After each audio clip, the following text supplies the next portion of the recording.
დილა მშვიდობის ყველას. 8 მაისს მოგესალმებით TV Pirvelis სტუდიიდან. მე გიორგი საკაძევა წარმოგიდგენთ საქმიან დილას. ყველას ბედნიერ და წარმატებულ დღეს გისურვებთ. დელტა სახანძრო სამაშველო ავტომობილის პროტოტიპის შესაქმნელად 800,000 ლარს დახარჯავს. უწყება ამ თანხის ფარგლებში გამარტივებული შეწყდვის უფლებას ითხოვს, მიზეზი კი სახელმწიფოებრივი ღონისძიების შეუფერხებლად ჩატარებაა. ამ თანხით გათვალისწინებულია ორი პროტოტიპის ავსტრიული კომპანია როზენბაუერთან თანამშრომლობით, რომელიც სახანძრო უსაფრთხოების სფეროში ერთ-ერთი ლიდერ მწარმოებლად ითვლება. და ეს პროტოტიპები საქართველოს პირობებში გამოიცდება, შეფასების შემდეგ კი სერიული წარმოების ხელშეკრულების გაფორმებაც იგეგმება დელტასა და როზენბაუერს შორის თანამშრომლობის შეთანხმება საგანგებო სიტუაციების მართვის სამსახურის უფროსის გიორგი მღებრიშვილის ავსტრიაში ვიზიტისას გაფორმდა. ქართული მხარე ამ პროექტით სახანძრო სამაშველო ავტოპარკის სრულად განახლებას გეგმავს.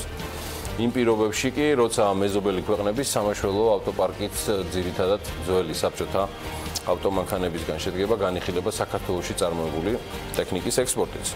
გერმანიიდან დაბრუნებულმა გიორგი მღებრიშვილმა გასულ კვირაშივე სახანძრო უსაფრთხოების წესების დარღვევისთვის ჯარიმების გამკაცრება დაანონსა. საქართველოს ადმინისტრაციულ სამართალდამღვრევათა კოდექსში ცვლილებების ხარჯზე საგანგებო სიტუაციების მართვის სამსახურის ხელმძღვანელი მიიჩნევს და რთული არ დაეთანხმო იმ პრაქტიკიდან გამომდინარე, რომელიც გასული თვეების განმავლობაში აღუდგენელ ზარალად დაგვიჯდა, მოქმედი კანონით არაადეკვატურად დაბალი ფულადი ჯარიმებია. კანონპროექტის თანახმად სახანძრო უსაფრთხოების წესებისა და პირობების შესახებ ტექნიკური რეგლამენტის მოთხოვნების დარღვევა ან შეუსრულებლობისთვის ჯარიმა იზრდება 10 ჯერ. ამავე ქმედების განსაკუთრებული ხანძარსაწინააღმდეგო რეჟიმის მოქმედების პირობებში ჩადენა კი გამოიწვევს დაჯარიმებას 1000 ლარის ოდენობით, ნაცვლად დღეს მოქმედი 200 ლარიანი ჯარიმისა და ამ ყველაფრის ფონზე კიდევ უფრო მნიშვნელოვანია ჩემო მეგობრებო, რომ საქართველოს ბაზარზე ჩნდება კომპანია, რომელიც პირდაპირ მნიშვნელობით სასიცოცხლოდ მნიშვნელოვანია. და აქვე კიდე ერთი ამბავი მინდა გითხრათ, სახეცვლილი ლეო გრანდის გახსნის ამბავიც. გრანდ გლორია ბათუმში ივნისში გაიხსნება. 5 ვარსკვლავიანი სასტუმროს გახსნამდე დასკვნითი ტექნიკური სამუშაოები მიმდინარეობს. 2018 წლის საზაფხულო სეზონზე და მომდევნო წლებში მხოლოდ აჭარის ფინანსთა და ეკონომიკის სამინისტროსთან გაფორმებული ხელშეკრულების ფარგლებში აჭარას 27-მდე განთავსების ობიექტის შეემატება, რაც დამატებით დაახლოებით 5800-მდე საწოლ ადგილს შექმნის აჭარის რეგიონში. კარგია. ზაფხულის სეზონამდე კიდევ ერთი ამბავი უნდა მოგიყვეთ. Forbes-ის მაისის ყდის გმირი ქალაქში აწუყვე ლეონ ჩიკვაიძეა. დიახ. სიახლეა ის, რომ საქართველოს პოსტა სატრანზიტო გზავნილებზე მუშაობას იწყებს ელექტრონულ კომერციას.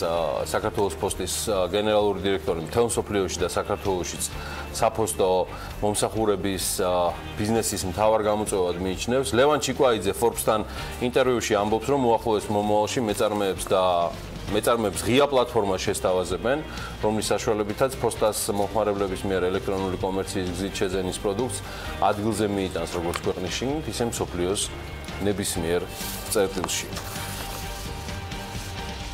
მაისის Forbes-ში გვაქვს მეორე ყდაც და მნიშვნელოვანი, ჩემთვის გამორჩეული ასევე ფიგურით.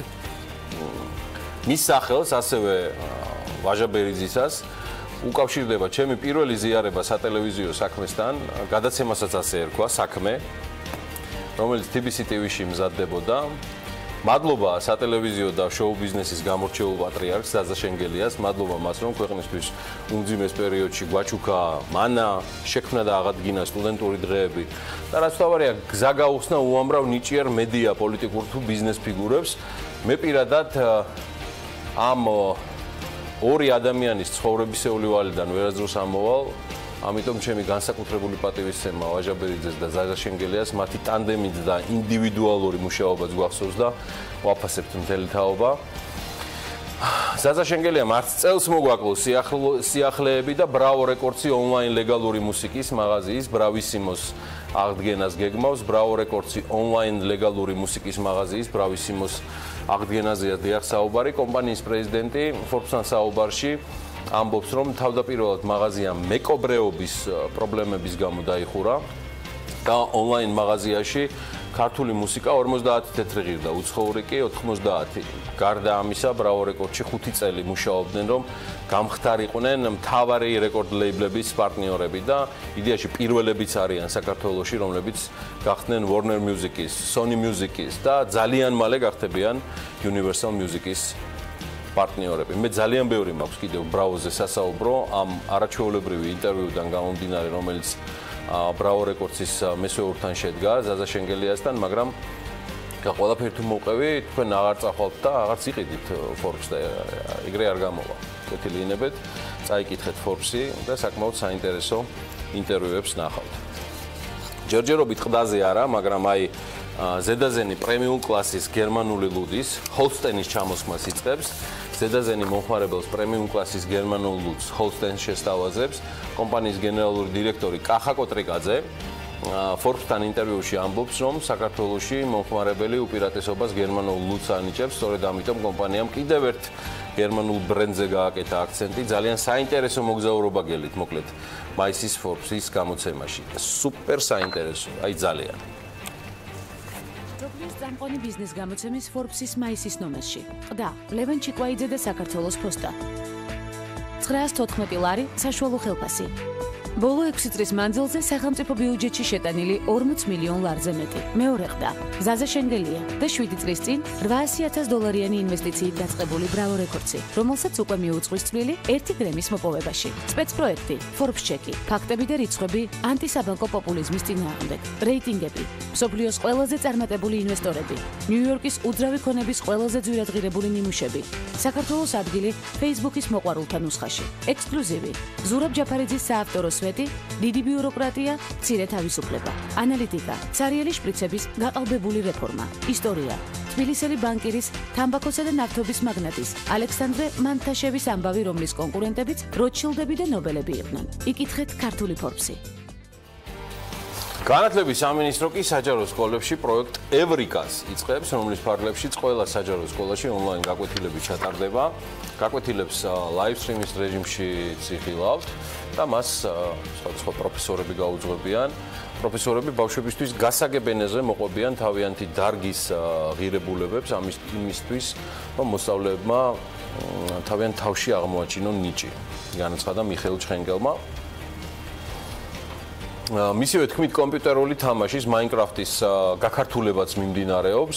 სექტემბრიდან ეს თამაში რამდენიმე სკოლაში დაინერგება, შემდგომში კი მთელ საჯარო სექტორს მოიცავს. მინისტრმა ასევე განაცხადა, რომ ბულინგს, რომელიც ზედმეტად მოჭარბებულია ჩვენ სკოლებში და მინდა გითხრათ უმაღლეს სასწავლებლებშიც, მხოლოდ მანდატური სამსახურით არ ეშველება და საჭიროა კომპლექსური მიდგომა, მათ შორის არის სკოლის მოსწავლეების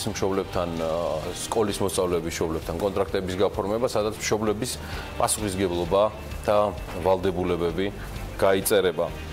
სხვა შორის თათია ჩაპიჩაძე ესწრებოდა მიხეილ ჩხენკელის გუშინდელ პრეზენტაციას და სანამ თათია გადაცემის მესამე ნაწილში ძალიან კომპეტენტურ სტუმრებთან ერთად შემოგვიერთდება, მე ანა ლაპიაშვილს დავეხმარ გუშინდელი წარდგენილი რეფორმის მიმოხილვაში.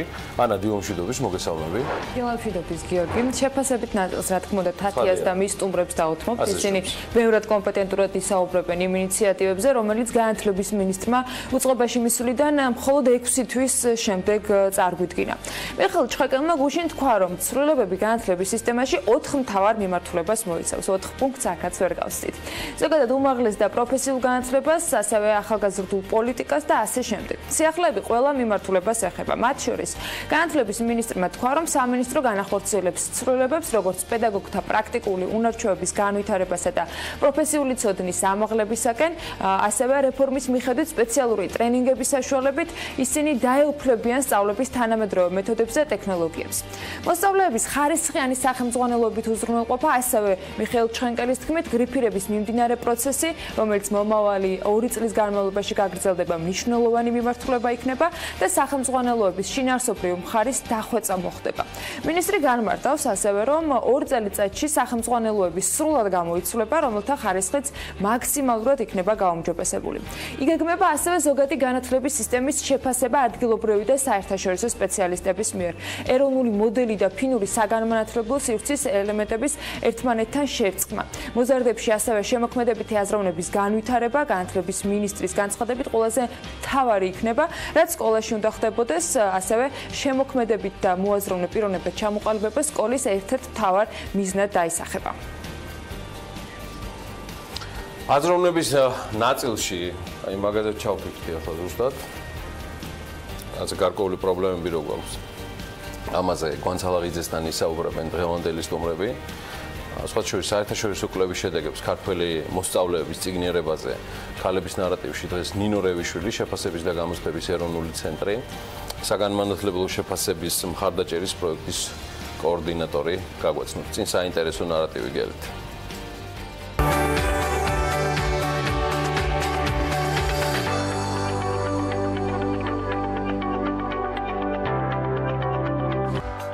ქალების ნარატივის სამშაბათის თემები და სტუმრები აქტუალური საკითხებით. სოფო ლაწუნაშვილი, მხატვარი და ნინო რევიშვილი, შეფასების და გამოცდების ეროვნული ცენტრის საგანმანათლებლო შეფასებების მხარდაჭერის პროექტის კოორდინატორი. ეს ქალების ნარატივია. განცალაღიძესთან ერთად.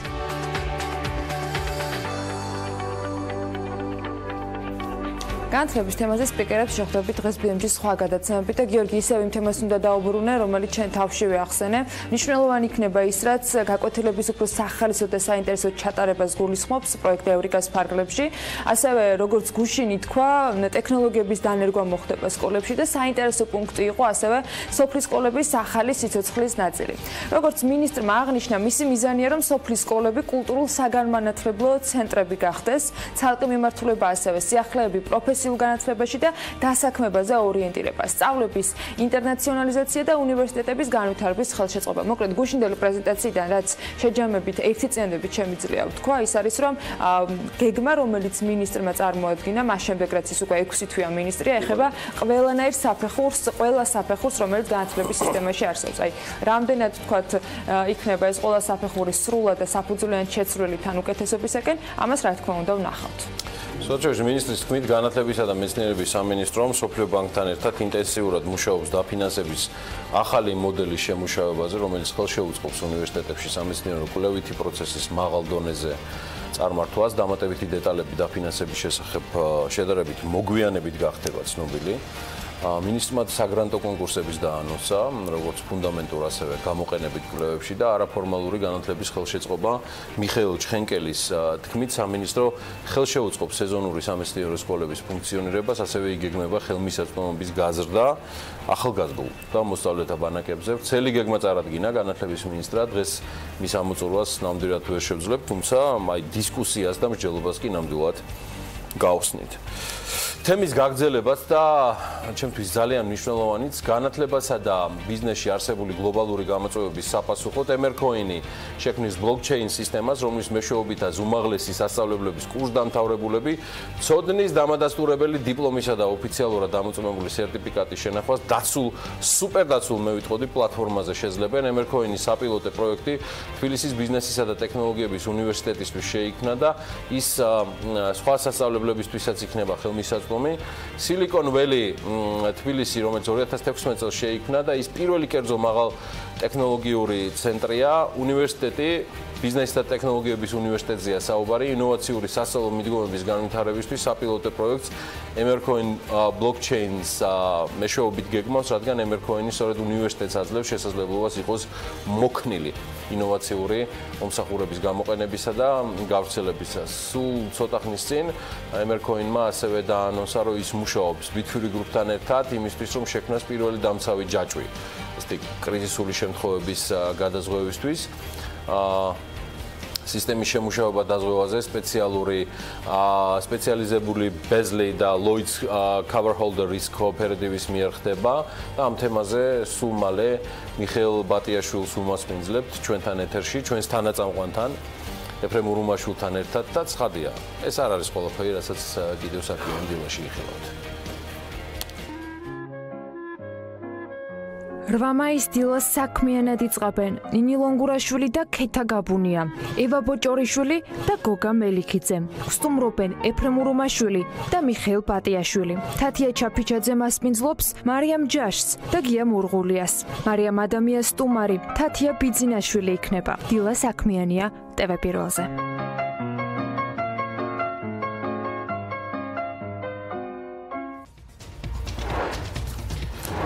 თბილისის 2 ქუჩის რეაბილიტაცია იგეგმება, რომლებიც საპროექტო სამუშაოებისთვის, მათი საპროექტო სამუშაოებისთვის მერიამ უკვე ტენდერიც გამოაცხადა. 2018 წლის 3 თვეში საქართველოში საცხოვრებელ შენობებზე 1351 ნებართვა გაიცა, სხვადასხვა ამ ნებართვების 58% დედაქალაქზე მოდის. City Park-მა თბილისის მერიას და მერიის წინააღმდეგ ბრიტანული იურიდიული კომპანია Freshfield-ი დაიქირავა.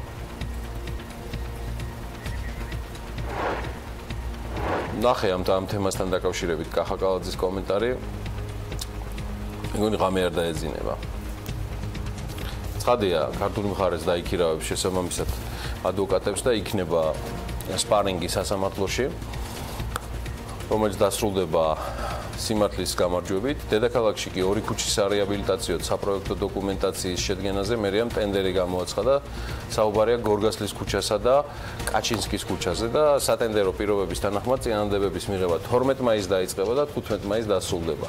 შესყიდვის სავარაუდო ღირებულება კი გორგასლის ქუჩის შემთხვევაში 30.000, ხოლო კაჩინსკის ქუჩის შემთხვევაში 10.000 ლარია. სატენდერო დოკუმენტაციის მიხედვით მომსახურების მიწოდება მიზნად ისახავსარეაბილიტაციო გზაზე სრულყოფილი საკვლევაძიებო სამუშაოების ჩატარებას და ორფენიანი საგზაო სამოსის გათვალისწინებით არსებული საავტომობილო გზის რეაბილიტაცია, რეკონსტრუქციის საპროექტო, სააღრიცხვო, სახარჯთაღრიცხვო დოკუმენტაციის შედგენას. ეს პირველი ამბავი განსაკუთრებულად მომწონდა, სწორედ ამიტომ მოვსტაცე ეს ამბავი ანა ლაპიაშვილს. ისეთი მწყობრად ხმული ნიუსი იყო და დანარჩენ ცხადია უკვე ის გააგრძელებს. ანა კიდევ ერთხელ დილამშვიდობის და ბიზნესისა და ეკონომიკის ამბების დროს გება. რა თქმა უნდა, კალაძის პასუხსაც მოვისმენთ და სხვა ბევრ საინტერესო მომents, თუმცა ვიწყებთ აზიის განვითარების ბანკის სიახლით, რომელიც საქართველოში ინვესტიციების გაზრდის შესაძლებლობებზე და ქვეყნის სატრანზიტო და ტურისტული პოტენციალის განვითარებაში ADB-ის მონაწილეობაზე საუბარი შედგა რეგიონული განვითარებისა და ინფრასტრუქტურის სამინისტროში გამართულ შეხვედრაზე. მაია ცქიდიშვილმა და აზიის განვითარების ბანკის მუდმივი წარმომადგენლობის დირექტორმა ისაუბრეს ამაზე და ამ შეხვედრაზე ასევე განხილული იყო რეგიონებში მიმდინარე და დაგეგმილი ინფრასტრუქტურული პროექტები. რაც მნიშვნელოვანია ტურისტული პოტენციალის მცირე და საშუალო ბიზნესის განვითარების და ახალი სამუშაო ადგილების შექმნის თვალსაზრისით. აზიის განვითარების ბანკმა საქართველოში ბოლო 10 წლის განმავლობაში საავტომობილო გზების, წყალმომარაგების და ურბანული მომსახურების გაუმჯობესების პროექტების დასაფინანსებლად დაახლოებით $1.3 მილიარდი ამერიკული დოლარი გამოყო. ურბანული სერვისების განვითარების საინვესტიციო პროგრამის ფარგლებში, რომლის მოცულობაც $500 მილიონი ამერიკულ დოლარს უტოლდება. საქართველოს 13 ქალაქსა და დასახლებულ პუნქტში კი მოსახლეობის წყალმომარაგების და წყალნარინებით უზრუნველყოფის პროექტები მიმდინარეობს ამ თანხით. პროგრამის ფარგლებში ამ ეტაპზე დასრულებულია 4, მიმდინარეობს 12 და კიდევ 9 პროექტია დაგეგმილი. ევროკავშირის პარტნიორი FAO არასამთავრობო და სერვისის მიმწოდებელი კომპანიების შერჩევის მიზნით ინტერესთა გამოხატვის კონკურსი ცხადდება. ამ კონკურსის ფარგლებში მოთხოვნილია სასოფლო-სამეურნეო, სასურსათო და ღირებულებათა ჯაჭვში ჩართული იმ საწარმოებისა და ბიზნეს ოპერატორების კვლევა, რომლებიც საქმიანობას ახორციელებენ ან პირდაპირ დაკავშირებული არიან რომელიმე მუნიციპალიტეტთან, შემდეგი ჩამონათვალიდან. ესენია ახალქალაქი, ბორჯომი, დედოფლის წყარო, ყაზბეგი, ქედა, ხულო, ლაგოდეხი და თეთრი წყარო. განაცხადი შეტანის ბოლოვა და კი 27 მაისია. 2018 წლის 3 თვეში საქართველოში საცხოვრებელ შენობაზე 1351 ნებართვა გაცემული, საიდანაც 58% თბილისზე მოდის. სტატისტიკის ეროვნული სამსახურის მიერ გავრცელებული ინფორმაციით, საანგარიშო პერიოდში თბილისში სახლების მშენებლობაზე 786 ნებართვა გაიცა. მთლიან ფართზე 399,897 კვადრატული მეტრი. საცხოვრებელი სახლების მშენებლობაზე 219 ნებართვაა აჭარაში გაცემული, 28 გურიაში, 29 სამეგრელოში, 39 იმერეთში, 31 კახეთში, 54 ცხითა მთიანეთში, 20 სამცხე-ჯავახეთში, 121 ქვემო ქართლში და 13 შიდა ქართლში. საცხოვრებელ შენობაზე მხოლოდ ერთი ნებართვა გაიცა რაჭა-ლეჩხუმში, მთლიანი ფართით 72 კვადრატული მეტრი და მთლიანად 2018 წლის პირველ კვარტალში ქვეყანაში მშენებლობაზე სულ 2057 ნებართვაა გაცემული, საიდანაც 1351, ანუ დაახლოებით 65.5% მოდის საცხოვრებელ შენობებზე. სამწუხაროდ უამრავი ავარიული შენობა გვაქვს ქალაქში, ჩვენ ეტაპობრივად ვეცდებით ყველა უბანში შევიდეთ და გავაანალიზოთ ის სიმდიდრე, რომლითაც თითოეული ჩვენგანი ამაყობს, განაცხადა თბილისის მერმა კახაკალაძემ მედიასთან ორბელიანის მოედნის სარეაბილიტაციო სამუშაოების დათვალიერების შემდეგ. მისი თქმით, მოედნის რეაბილიტაციის პირველი ეტაპი ოქტომბრისათვის დასრულდება. ტერიტორიაზე კი 150 მანქანაზე მოეწყობა პარკინგი. მნიშვნელოვანია ამ პროექტების განხორციელება, რადგან ძველი თბილისი არის ჩვენთვის ის სიმდიდრე, რომელიც ამ ქალაქს გააჩნია და შესაბამისად მოწესრიგება, მოვლაპატრონობა ჭირდება, უამრავი ავარიული შენობები გვაქვს სამწუხაროდ ქალაქში და ჩვენ ეტაპობრივად ვეცდებით, რომ ყველა უბანში შევიდეთ და ასე ვთქვათ, გავალამაზოთ ის სიმდიდრე, რომელთაც თითოეული ჩვენგანი ვამაყობთ. საქართველოს ეკონომიკისა და მდგრადი განვითარების სამინისტრო სააგენტო საწარმოო საქართველოში მხარდაჭერით კი ქართულ კომპანიებს ექნება შესაძლებლობა მასშტაბურ და გრანდიოზულ გამოფენაში China International Import Expo-ში მიიღონ მონაწილეობა, რომელიც 5-დან 10 ნოემბრის ჩათვლით ჩინეთის სახალხო რესპუბლიკაში შანხაიში შედგება. სააგენტოს ინფორმაციით, საერთაშორისო ღონისძიება, რომელსაც მსოფლიოს მასშტაბით 150,000-მდე ცნობილი შემსწავლელი, ეგრეთ წოდებული ბაიერი დაესწრება, უპრეცედენტო შესაძლებლობას მისცემს ქართულ კომპანიებს, რომ საკუთარი საქონლის და მომსახურების ექსპორტი ჩინეთსა და უამრავ სხვა ქვეყანაში წარადგინონ. საერთაშორისო გამოფენაში მონაწილეობის მიღება შეეძლებათ კომპანიებს, რომლებიც მზად არიან დააკმაყოფილონ პოტენციური შემსყიდველების მოთხოვნები, რაც დაკავშირებულია პროდუქციის რაოდენობასთან, მათ შორის ხარისხთან, საქონლის სისტემურ და შეუფერხებელ მიწოდებასთან. გამოფენაში მონაწილეობის სურვილის შემთხვევაში კი რეგისტრაცია 12 მაისამდე უნდა გაიარონ კომპანიებმა. City Park-მა თბილისის მერის წინააღმდეგ ბრიტანული იურიდიული კომპანია Pirveli დაიქირავა და City Park-ში განმარტავენ, რომ Pirveli-ის მიერ უკვე გაგზავნილია მოთხოვნა მერიაში საქმის მასალების გადაცემის და შეხვედრების ჩანიშვნის მოთხოვნით, რათა დეტალურად გაერკვნენ საქმის ვითარებაში და პროცესში ჩაერთონ. ეს არის კომპანია, რომელიც შემდგომში მოლაპარაკების მიუღწევლობის შემთხვევაში იქნება კომპანიის წარმომადგენელი საერთაშორისო არბიტრაჟში. City Park-ის განცხადებას კი დედაქალაქის მერი მალევე გამოეხმაურა. კახაკალაძემ განმარტა, რომ მერიაც აიყვანს იურისტებს მათ წინააღმდეგ და შესაბამისად იმუშავებენ. მან აღნიშნა, რომ მერიასა და კომპანიას შორის არსებულ დავაში სიახლე არც არაფერია. თბილისის მერმა კახაკალაძემ შეგახსენებთ, რომ განცხადება City Park-ის ხელშეკრულების შეწყვეტასთან დაკავშირებით 13 მარტს გააკეთა. კომპანიას დედაქალაქის მერიამ 2018 წლის 10 აპრილიდან უკვე შეუწყვიტა ხელშეკრულება და მის ფუნქციებს პარკირების ახალი სისტემის ჩამოყალიბება სატრანსპორტო კომპანია ასრულებს. სამართლოში მე როგორც ვიცი, რამოდენიმე სარჩელი არის მათ მხრიდან შეტანილი, თუმცა განსაკუთრებული და რაღაც სიახლე არაფერი არ არის. სიახლე არაფერი არ არის, აიყვანეს იურისტები, რა თქმა უნდა, დედაქალაქის მერიაც აიყვანს იურისტებს, ასე რომ არანაირი პრობლემა არ არის. სოფელ რუხში კი მრავალ პროფილური სამედიცინო კლინიკის მშენებლობა წლის ბოლომდე უნდა დასრულდეს. ამ ეტაპზე კორპუსებში შიდა სამუშაოები მიმდინარეობს. მოეწყო აუდიტორიები და ბიბლიოთეკა, სპორტულ-გამაჯანსაღებელი ინფრასტრუქტურა. დასრულებულია დამხმარე ნაგებობების სამრეცხაო და სასადილო კომპლექსის მშენებლობა. ასევე მონტაჟდება სახანძრო უსაფრთხოების თანამედროვე სისტემაც. კლინიკის ტერიტორიაზე კი ავტოსადგომები და შიდა გზებიც უნდა მოეწყოს. პროექტი სახელმწიფო ბიუჯეტიდან არის დაფინანსებული და მისი ღირებულება 41 მილიონი ლარია. სამუშაოს რეგიონული განვითარების და ინფრასტრუქტურის მინისტრის მოადგილეც გაეცნო.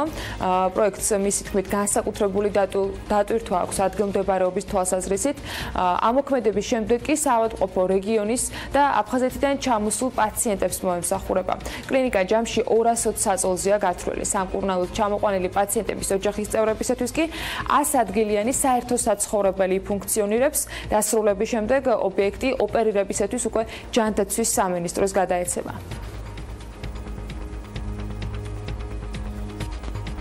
ბიოღვინის მწარმოებელმა იაგო ბიტარიშვილმა საოჯახო ლუდის წარმოება დაიწყო. ლუდი ანეტა ჩამოასხა, რომელიც ექსკლუზიურია და შეზღუდული რაოდენობით წელიწადში სულ 400 ბოთლი იქნება. BMG-სთან იაგო ბიტარიშვილი ამბობს, რომ ლუდს ბებიის საპატივსაცემოდ დაარქვა სახელი ანეტა.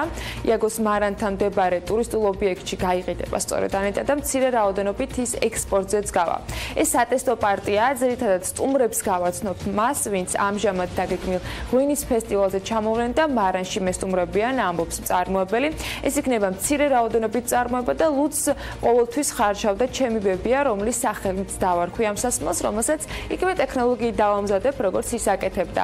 განმარტავს იაგო ბიტარიშვილი და აღნიშნავს, რომ ლუდი დამზადდება ქართული ნედლეულით, სახში დამზადებული ალაოთი, როგორც ეს ადრე ტრადიციულად ოჯახებში კეთდებოდა და ის იქნება მუქი ქარვისფერი გაუფილტრავი ლუდი. ეს თემები გვაქვს ბიზნეს სიახლეების პირველ ნაწილში. ახლა წინ სავალუტო მიმოხილვა გველოდება, რომელსაც უკვე გიორგი გაგვაცნობს.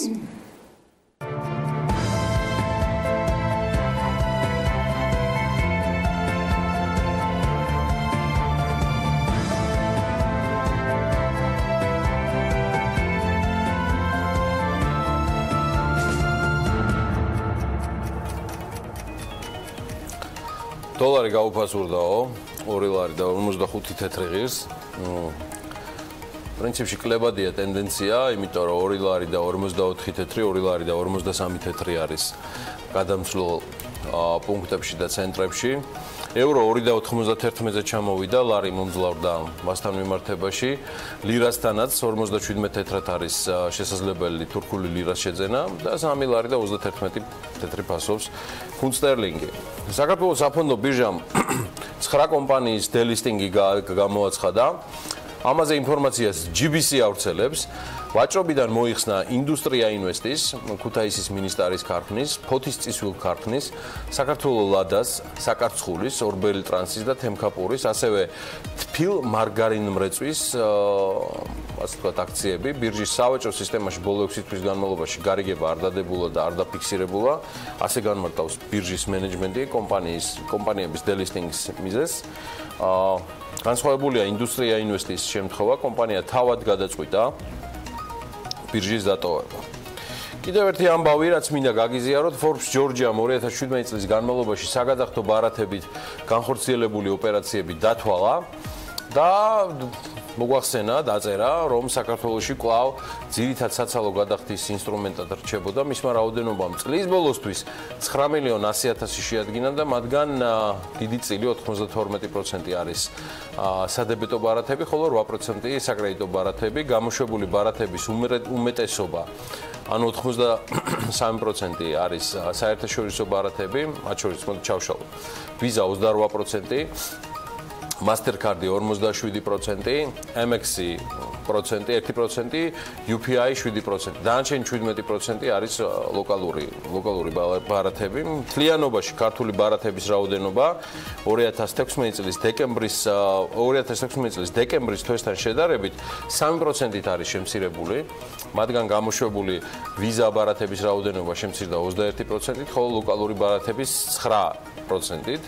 სების მონაცემებით Mastercard-ის ბარათების რაოდენობა გაზრდილია 11-ით, Amex-ის 24-ით, UPI-ის 25%-ით, გამოშვებული ბარათების 96%-ის ემიტენტი ქვეყნის 3 დიდი კომერციული ბანკია. აბა გამოიცანით, ქართული საგადახდო ბარათებით შესრულებული ოპერაციების რაოდენობა 2017 წლის განმავლობაში 179 მილიონი ოპერაცია და თანხმობრივად 19 მილიარდი ლარი შეადგინა, რაც 32%-ით მეტია 2016 წლის განმავლობაში განხორციელებული ოპერაციების რაოდენობაზე და 24%-ით მეტია თანხმობრივ მაჩვენებელზე. შესრულებული ოპერაციების რაოდენობის 96 და თანხის 93% ქვეყნის შიგნით შესრულდა. მხოლოდ 4% და რაოდენობრივად 7 თანხმობრივად ასე ვთქვათ ტრანზაქციები მოხდარია ქვეყნის გარეთ. 2017 წლის განმავლობაში ქართული ბარათებით შესრულებულ ოპერაციებში კვლავ იზრდებოდა ტრადიციულად სავაჭრო მომსახურების ობიექტებში გადახდის ოპერაციების რაოდენობის წილი, კერძოდ ამ მაჩვენებელმა 66% შეადგინა, შესაბამისად 34% იყო ნაღდი ფულის გატანის ოპერაციების რაოდენობა. თანხმობრივი თვალსაზრისით პოსტგადახდების წილი სულ საბარათე ოპერაციებში 23%, ხოლო ნაღდი ფულის გატანის ოპერაციები 77% გახდათ. აქ უნდა დავამატოთ, რომ საქართველოში საფინანსო ინსტიტუტში ანგარიში მოსახლეობის მხოლოდ 61.2%-ს აქვს გახსნილი, რაც ჩამოუვარდება ევროპისა და ცენტრალური აზიის ქვეყნების საშუალო მაჩვენებლებს. მსოფლიო ბანკის კვლევის მიხედვით ამ რეგიონში ანგარიში საფინანსო ინსტიტუტებში მოსახლეობის საშუალოდ 65.1%-ს აქვს გახსნილი. ისიც უნდა ვთქვათ, რომ მოსახლეობის წილი, ვისაც ანგარიში აქვს ბოლო წლებში საქართველოში, მკვეთრად იზრდება. მაგალითად 2014 წელს მსგავსი მოსახლეობის წილი იყო მხოლოდ 36.7%. მსოფლიო ბანკის The Global Findexის მიხედვით კი საფინანსო ინსტიტუტში ანგარიში 2014-დან 17 წლების ჩათვლით 515 მილიონმა ზრდასრულმა ადამიანმა გახსნა, რაც იმას ნიშნავს, რომ მსოფლიო მოსახლეობის 69%-ს ბანკში თუ სხვა საფინანსო ინსტიტუტში აქვს შესაბამისად საკუთარი ანგარიში გახსნილი. მაღალ შემოსავლიან ქვეყნებში საბანკო ანგარიში მოსახლეობის 94%-ს უფიქსირდება, ხოლო განვითარებად ქვეყნებში კი ეს მაჩვენებელი 63%-ია. საქართველოს მეზობელ აზერბაიჯანში მაგალითად საფინანსო ინსტიტუტში ანგარიში მოსახლეობის მხოლოდ 28.6%-ს აქვს გახსნილი. სომხეთის შემთხვევაში 45.3%-ს. თურქეთში მაღალია მაჩვენებელი 67.7% და რუსეთში 75.8%-ია. შვედეთში ეს მაჩვენებელი არც მეტი, არც ნაკლები 99.7%-ია. ფინეთში 99.8%. გერმანიაში ცოტათი ნაკლები 99.1% და საფრანგეთში 94%. ამ კვლევის მიხედვით საქართველოში ბოლო 1 წლის განმავლობაში ელექტრონული გადახდებით მოსახლეობის 53%-ს უსარგებლია. ევროპისა და ცენტრალური აზიის რეგიონში კი ეს მაჩვენებელი 60.4%-ს უტოლდება. საქართველოს მეზობელ აზერბაიჯანში ბოლო 1 წლის განმავლობაში ელექტრონული გადახდით მოსახლეობის მხოლოდ 24.6%-მა ისარგებლა. ისევ რეგიონის ქვეყნებს რომ მივყვეთ, სომხეთის შემთხვევაში 41.9%-მა, რუსეთში 70.9%-მა და თურქეთის შემთხვევაში 63.8%-მა. 2014 წელს საქართველოში ელექტრონული გადახდით მოსახლეობის მხოლოდ არასრული 21% ისარგებლობდა. კომუნალური გადახდებისთვის ელექტრონული საშუალება ბოლო 1 წელში საქართველოს მოსახლეობის მხოლოდ 16.3%-მა გამოიყენა. ინტერნეტი გადასახადების გადახდისთვის ბოლო 12 თვეში მოსახლეობის მხოლოდ 13.5%-მა გამოიყენა. ევროპისა და ცენტრალური აზიის ქვეყნებში და რეგიონში ეს მაჩვენებელი 30.6%-ია. ცოტა აქტიურად ქალბატონებო და ბატონებო, დენს კი არ დაგატყობთ ინტერნეტით თუ გამოიყენებთ ან ტერმინალით გადახდებს, ყველაფერი კარგად იქნება და გაცილებით მეტ დროს დაზოგავთ და მერწმუნეთ თანხებსაც. ეს შეგიძლიათ კარგად გადათვალოთ თქვენს ბანკში და ამისთვის არ გჭირდებათ არანაირად დამატებითი კონსულტანტის დაქირავება. არც ამინდის პროგნოზისთვის გჭირდება დამატებითი კონსულტანტი. არაჩვეულებრივად გვაწვის ინფორმაციებს გარემოს ეროვნული სააგენტო, არაჩვეულებრივი წამყვანი ყავს ამინდის პროგნოზს და გადასარევი წამდგენიც ყავს. მოდი ნახოთ დღევანდელი ამინდის წვიმიანი პროგნოზი. ამინდის პროგნოზის სპონსორია SEU Development-ი. პროგნოზი წვიმიანია. გარემოს ეროვნული სააგენტო გვატყობინებს, რომ ძირითადად ამინდი ამიერკავკასიის ჩრდილოეთიდან მოქმედი შედარებით ცივი ჰაერის მასების და სამხრეთიდან გავრცელებული თბილი ჰაერის მასების ურთიერთქმედებით იქნება განპირობებული. შესაბამისად, რო გამოშვებით უღრუბლიანობა კიდევ უფრო მოიმატებს და დასავლეთ საქართველოს უმეტეს და აღმოსავლეთ საქართველოს ზოგიერთ რაიონში ხანმოკლე წვიმა და ელჭექი გველოდება. იქროლებს ცვალებადი მიმართულების ქარიც. სოხუმში იწვიმებს და 23 გრადუსი იქნება, ბათუმში ასევე ხანმოკლე წვიმა მოსალოდნელი და 21 გრადუსი. ქობულეთშიც ხანმოკლე წვიმას და 20 გრადუსს ველოდებით, ისე როგორც ფოთში ოღონდ ამ შემთხვევაში 22 გრადუსი დაფიქსირდება. ქუთაისშიც ანალოგიურად 22 გრადუსი და ხანმოკლე წვიმა მოსალოდნელი. ზუგდიდში 28 გრადუსი იქნება და აქაც წვიმას ველოდებით. ოზურგეთშიც იწვიმებს, ოღონდ აქ 26 გრადუსია ნავარაუდები. ონში ჰაერი 23 გრადუსამდე გათბება, ისევ როგორც გორში და ორივე შემთხვევაში დღის განმავლობაში ხანმოკლე წვიმაა მოსალოდნელი. ცხინვალშიც იწვიმებს და 22 გრადუსი იქნება. მარნეულში 26 გრადუსს მიაღწევს ტემპერატურა წვიმასთან ერთად. რუსთავში უმეტესად უნალექოთ ჩაევლის დღე და 25 გრადუსი იქნება. ახალციხეში ხანმოკლე წვიმა და ელჭექი არის მოსალოდნელი და 21 გრადუსი დაფიქსირდება. ბორჯომში 22 გრადუსს ველოდებით, რა თქმა უნდა, აქაც თუნდაც წვიმის ფონზე, ისევ როგორც ბაკურიანში, ოღონდ აქ 18 გრადუსია მაქსიმალური ტემპერატურა. ახალქალაქშიც 18 გრადუსამდე თბება მხოლოდ ჰაერი და აქ წვიმა და ელჭიქია მოსალოდნელი. სტეფანწმინდაში იწვიმებს და 16 გრადუსი იქნება, თელავს რაც შეეხება. ხანმოკლედ წვიმა და ელჭიქი არის მოსალოდნელი, მაგრამ დღის განმავლობაში მაქსიმალური ტემპერატურა 25 გრადუსს მიაღწევს. მოკლედ მაისი თავის ეშრება, მათ შორის დედაქალაქში, რო გამოშვებით ღრუბლიანობა მოიმატებს, თბილისშიც დღის მეორე ნახევარში იწვიმებს კიდეც, ახლაც მცირე წვიმა არის, იქროლებს ცვალებადი მიმართულების ქარი და ტემპერატურა 25 გრადუსი იქნება. ასეა, სულ მალე გავაგრძელებთ ჩვენს საკმაოდ საინტერესო საქმიან დილას. კიდევ ერთხელ რომ შეგახსენოთ, რამდენად საინტერესო იქნება ნახავთ ჩვენს ვიდეოანოს და ამასობაში კი ჩვენ გავალთ რეკლამაზე. შემდგომ უკვე Pirveli შეივსებს თავის ხურჯინს. BMG-ც არ მოაკლებს ამ ამბავს და მე უკვე ვიწყებთ მასპინძლობას, სტუმრიანობას, ძალიან საინტერესო ბევრი თემით დაგველოდეთ. 8 მაისს დილას საქმიანად იწყაბენ ნინი ლონგურაშვილი და ქეთა გაბუნია, ევა ბოჭორიშვილი და გოგა მელიქიძე.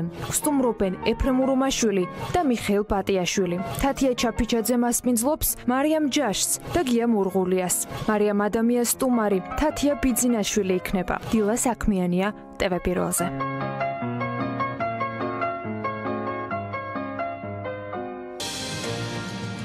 თბილისის ღამის ცხოვრებაზე არაერთი სტატია დაწერილა მსოფლიოს წამყვანი მედია საშუალებების მიერ. ელექტრონული მუსიკა ვითარდება, იზრდება კლუბების რაოდენობა და შესაბამისად ქვეყანას ყოველწლიურად კიდევ უფრო მეტი ცნობილი არტისტი სტუმრობს და ამით საქართველო მუდმივად მსოფლიოს ყურადღების ცენტრშია. დღეს ნინი ლონგურაშვილი სწორედ ამ ბიზნესზე და მის გამოწვევებზე სასაუბროდ მასპინძლობს ქეთა გაბუნიას კლუბ მტკვარზე დაფუძნებელს. ნინი დილამშვიდობის, მოგესალმები შენ და მოგესალმები შენ სტუმარს. დილამშვიდობის ანა, ასევე მივესალმები ჩვენ მაყურებელსაც, როგორც აღნიშნე, ქეთა უკვე საქმიანი დილის სტუდიაშია. მადლობა ქეთა სტუმრობისთვის. რამდენიმე დღეა, რაც ეს ქიმიური ნარკოტიკების მოხმარების შედეგად ახალგაზრდების გარდაცვალება მოხდა და ამის შემდეგ კლუბების მიმართ აგრესიის ახალი ტალღა წამოვიდა. ჩვენი საუბარი პირველ რიგში მინდა დავყოთ რამდენიმე ნაწილად და პირველ რიგში მაინტერესებს რამდენად არის შესაძლებელი კლუბური ნარკოტიკის მიღება და შეძენა ღამის კლუბებში. მოგესალმებით, რა თქმა უნდა, ეს შეუძლებელი არის და ყველამ კარგად იცის, სადაც ხდება ამ საშუალებების შეძენა, ეს არის ინტერნეტის საშუალებით, რომლის შესახებაც შესაძლოა ინფორმირებული არის და ნებისმიერ სურვილს შეუძლია რომ ჩაატაროს ექსპერიმენტი და შეიძინოს.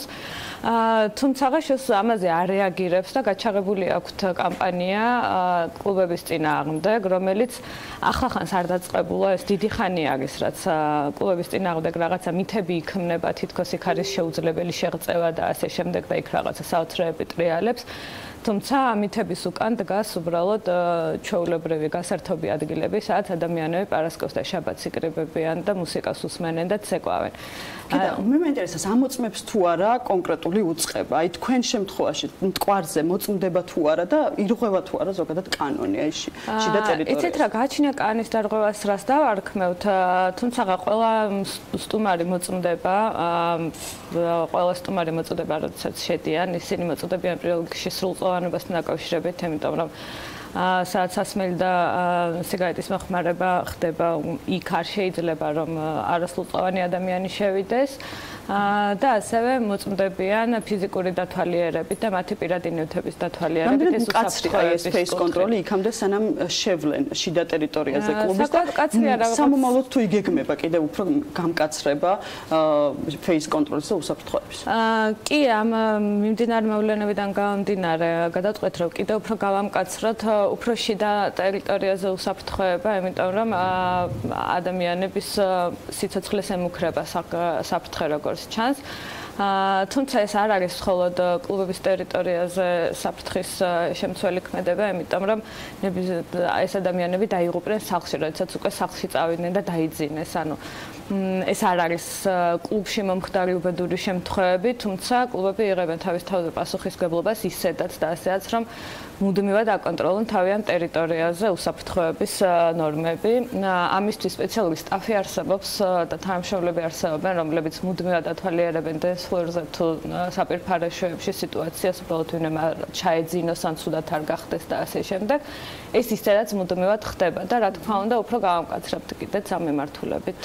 კეთა, მიუხედავად გამკაცრებული უსაფრთხოებისა და face control-ზე იქამდე სანამ შევლენ მსმენელები შიდა ტერიტორიაზე. თუ არსებობს ალბათობა იმის, რომ ეს ნარკო რეალიზატორები მოხვდნენ მაინც ივენტზე და შიდა ტერიტორიაზე ივაჭრონ, თუნდაც აი ამ მავნე ნივთიერებებს. იცით რა, რეალიზება ისეთ რაღაცა არის, რომ შედარებით დიდი რაოდენობით უნდა ქონდეს ადამიანს, რომ ეს რეალიზება მოახდინოს, რაც შეუძლებელი არის. კლუბში ეს ადამიანები ვერ შეიტანენ იმ რაოდენობის ნარკოტიკს, რომ თუნდაც 5 ადამიანს მაინც გაუნაწილან. აქედან გამომდინარე, მე სრულად გამოვრიცხავ, რომ რომელიმე კლუბის ტერიტორიაზე ნარკოვაჭრობა ხდებოდეს. ამის საჭიროება ნამდვილად არ არსებობს, იმიტომ რომ კარგად იცის რეალურად სადაც ხდება ამის შეძენა და უბრალოდ რაღაც საჩვენებელ რეიდებს ატარებს პერიოდულად და მეტი არაფერ ქმედით ნაბიჯს არ ემაშვება, არ დგამს. თუნდაც ჩვენ არ ვიცით ექსპერტიზის პასუხი 2 საათში დგება ექსპერტიზა, კონკრეტულად რა ნივთიერებით დაიღუპნენ ეს ადამიანები.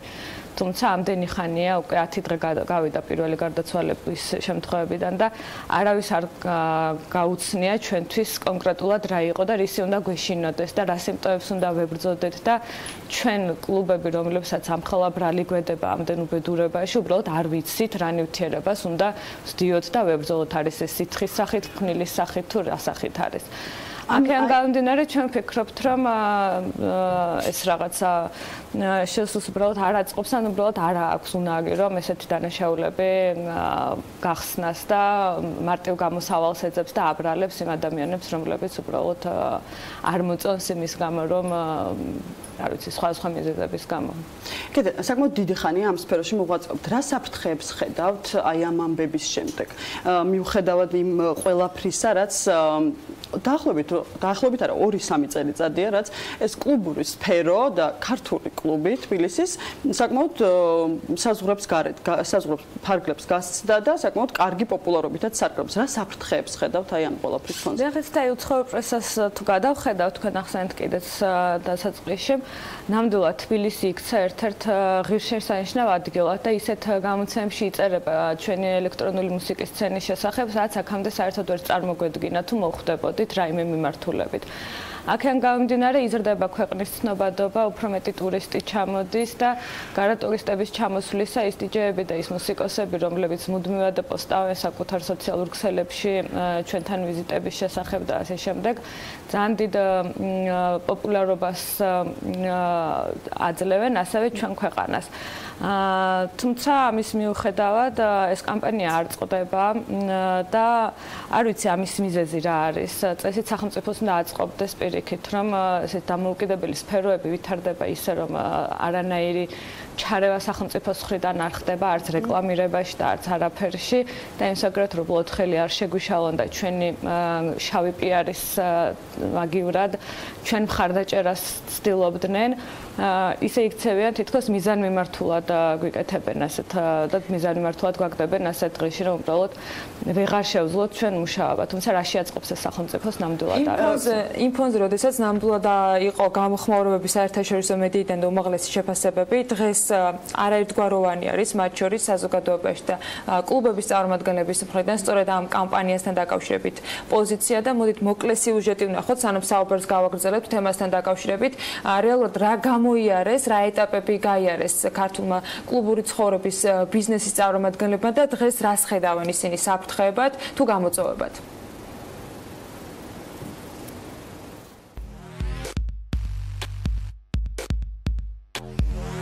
დღეს ეს გავლენიანი მედია გამოცემები თბილისის საკლუბო სცენის როლზე საუბრობენ.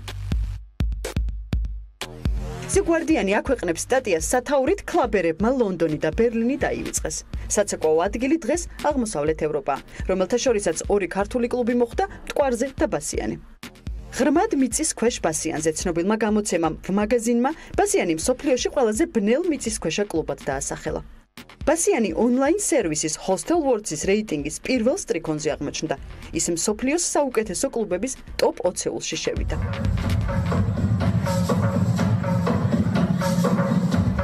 დღეს თბილისს ახალი ბერლინის სტატუსსაც კი ანიჭებენ. სხვა ქალაქების მსგავსად კლუბური ბიზნესი დედაქალაქში წარმატებით ვითარდება. ძალიან მოკლე დროში მიღწეულმა წარმატებამ მსოფლიო გამოცემებისა და ღამის ცხოვრების მოყვარულების ყურადღება მალევე მიიპყრო. გარემო ფაქტორები ბევრნაირი იყო. ბიზნესმენთა ალღოს თავდაუზოგავ შრომას ხელი იაფმა იჯარა ლოკაციის ფართო არჩევანმა, ახალგაზრდების კრეატიულობა და უფუნქციო შენობების სიმრავლემ შეუწყო. წარმატებით განვითარებული სფეროგე საუკეთესოდ მუშაობს ტურისტების მოზიდვაზე.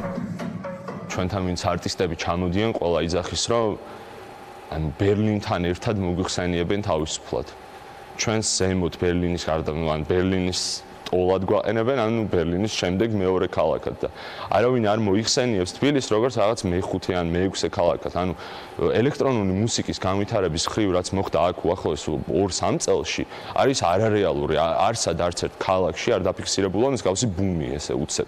ბოლო პერიოდში განსაკუთრებით დიდი ბუმი არის უკვე ქალაქში და რაც აისახება საბოლოოდ იმაში, რომ ბევრი მეტი და მეტი არტიკლი იწერება სულ უფრო და უფრო თბილისზე და ზოგადად მის საკლუბო სცენაზე. ეს მომავალში პერსპექტივაში როგორც ჩანს ამ მომენტისთვის რეალურად კიდევ უნდა გაიზარდოს ეს რიცხვი, იმიტომ რომ ჯერ არ შენელებულა ეს და შესაბამისად ამ ეს ტურისტები არ ჩამოდიან თბილისში რამდენიმე 1-2-3 დღით ჩამოდიან თბილისში და შემდეგ ნახულობენ კლუბებს. ანუ კლუბები არის დამატებითი мотиваცია ამ ადამიანებისთვის. მსოფლიოს ნებისმიერი წერტილიდან ჩამოსული ტურისტები მუსიკას უსმენენ თბილისის მიწისქვეშეთში. ყოველწლიურად მეტი არტისტი ჩამოდის საქართველოში. შეუქცევლად იზრდება ელექტრონული მუსიკის მოყვარულთა სია, რაც იმას ნიშნავს, რომ სცენა მიემართება წარმატებული გზით და ვითარდება სწორად. ამასთან ერთად ისინი გასცდნენ საზღვრებს და კლუბური ცხოვრების მოყვარული სტუმრების გარდა ბასიანი დღეს უკვე უსამართლობასთან მებრძოლ ადამიანებს მოძრაობაში აერთიანებს. ამის გამო ხდება, რომ ხდება სამიზნე ზუსტად და მთავარი დარტყმის ობიექტი და ეს პოლიტიკური პარტიები ყველაფერს ცდილობენ, რომ ის ჯგუფი, რომელიც ამ ყველაფრისთვის იბრძვის, გასვარონ, ტალახი ესროლონ. გვაქვს საფუძვლიანი ეჭვი, რომ რაღაც დივერსიული ქმედებებს აქვს ადგილი, რომ შეილახოს ზოგადად ეს ინდუსტრია, შეილახოს ზოგადად კლუბური სამყარო, რომელმაც ის თითზე ჩამოსათვალელი ინდუსტრია არის საქართველოში, რომელმაც სახელი გაუთქვა მსოფლიოს მასშტაბით ქვეყანას. ზოგადად საკლუბო ცხოვრება არა მხოლოდ ჩვენთან რო აიღო მსოფლიოს წამყვანი კლუბები, როგორც არის ბერქაინი და იქაც დააკვირდა როგორ განვითარდა ეს გადიოდა ის განვითარება, ესე იგი სამოქალაქო უფლებებისთვის ბრძოლაზე, ინდივიდის უფლებებისთვის ბრძოლაზე. თუ ჩვენ საუბრობთ, რომ ჩვენ ევროპის ნაწილი ვართ, კულტურული ინტეგრაცია აუცილებელია, რომ იმათმა შენი კულტურით თანასწორად განგიხილონ და ეს ამის ნაწილია. ამის წინააღმდეგ იერიშის მიტანა არის ძალიან დიდი უპასუხისგებლობა, რომელიც ვნებს არა მხოლოდ შენ ინდუსტრიას, არამედ შენი ქვეყნის იმიჯს საერთაშორისო დონეზე. ბასიანი, ხიდი, მტკვარზე, გალერი, სპეისჰოლი. ეს ის სახელებია, რომლებსაც იცნობენ, რომლებსაც მუდმივად წერენ, ლაპარაკობენ და ლაპარაკობენ ქვეყნები, რომლებიც ელექტრონული მუსიკის სამშობლოდ არიან ცნობილები. ამერიკა, გერმანია, ლონდონი. იქ ხელისუფალნი კარგად ხვდებიან ღამის კლუბების როლს ქალაქის კულტურულ განვითარებაში და მის წინსვლას ყველანაირი ფორმით უწყობენ ხელს. თბილისი გააფთრებით ცდილობს ღამის ცხოვრების კუთხით წამყვან ქვეყნებს არაფრით ჩამოუვარდეს. ამის პერსპექტივაც არსებობს და ამბიციაც.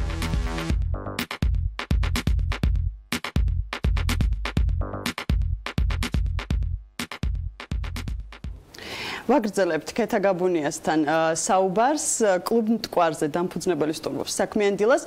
ქეთა სიუჟეტშიც იყო ერთ-ერთი რესპონდენტი ამბობს, რომ მიზანმიმართული კამპანიის წარმოება ხდება. თქვენ როგორ შეაფასებთ აი ამ კომენტარს? იცით რა არის, ეს არ არის პირველი შემთხვევა, როდესაც კლუბებზე თავდასხმა ხდება, აქან გამომდინარე, მე საფუძვლიანი ეჭვი მაქვს, რომ ეს არის მიზანმიმართული კამპანიის ნაწილი. თუ გადახედავთ რაღაც ეს პრესას, ქართულ პრესას, რომელიც ისაც რაღაცა მითებით იკვებება, ну რაღაცა საოცარ სტატიებს აღმოაჩენთ იქ კლუბების შესახებ, როგორი რთული არის იქ შეღწევა, იმიტომ რომ ეს არის რაღაცა დახურული საზოგადოებები და ასე შემდეგ.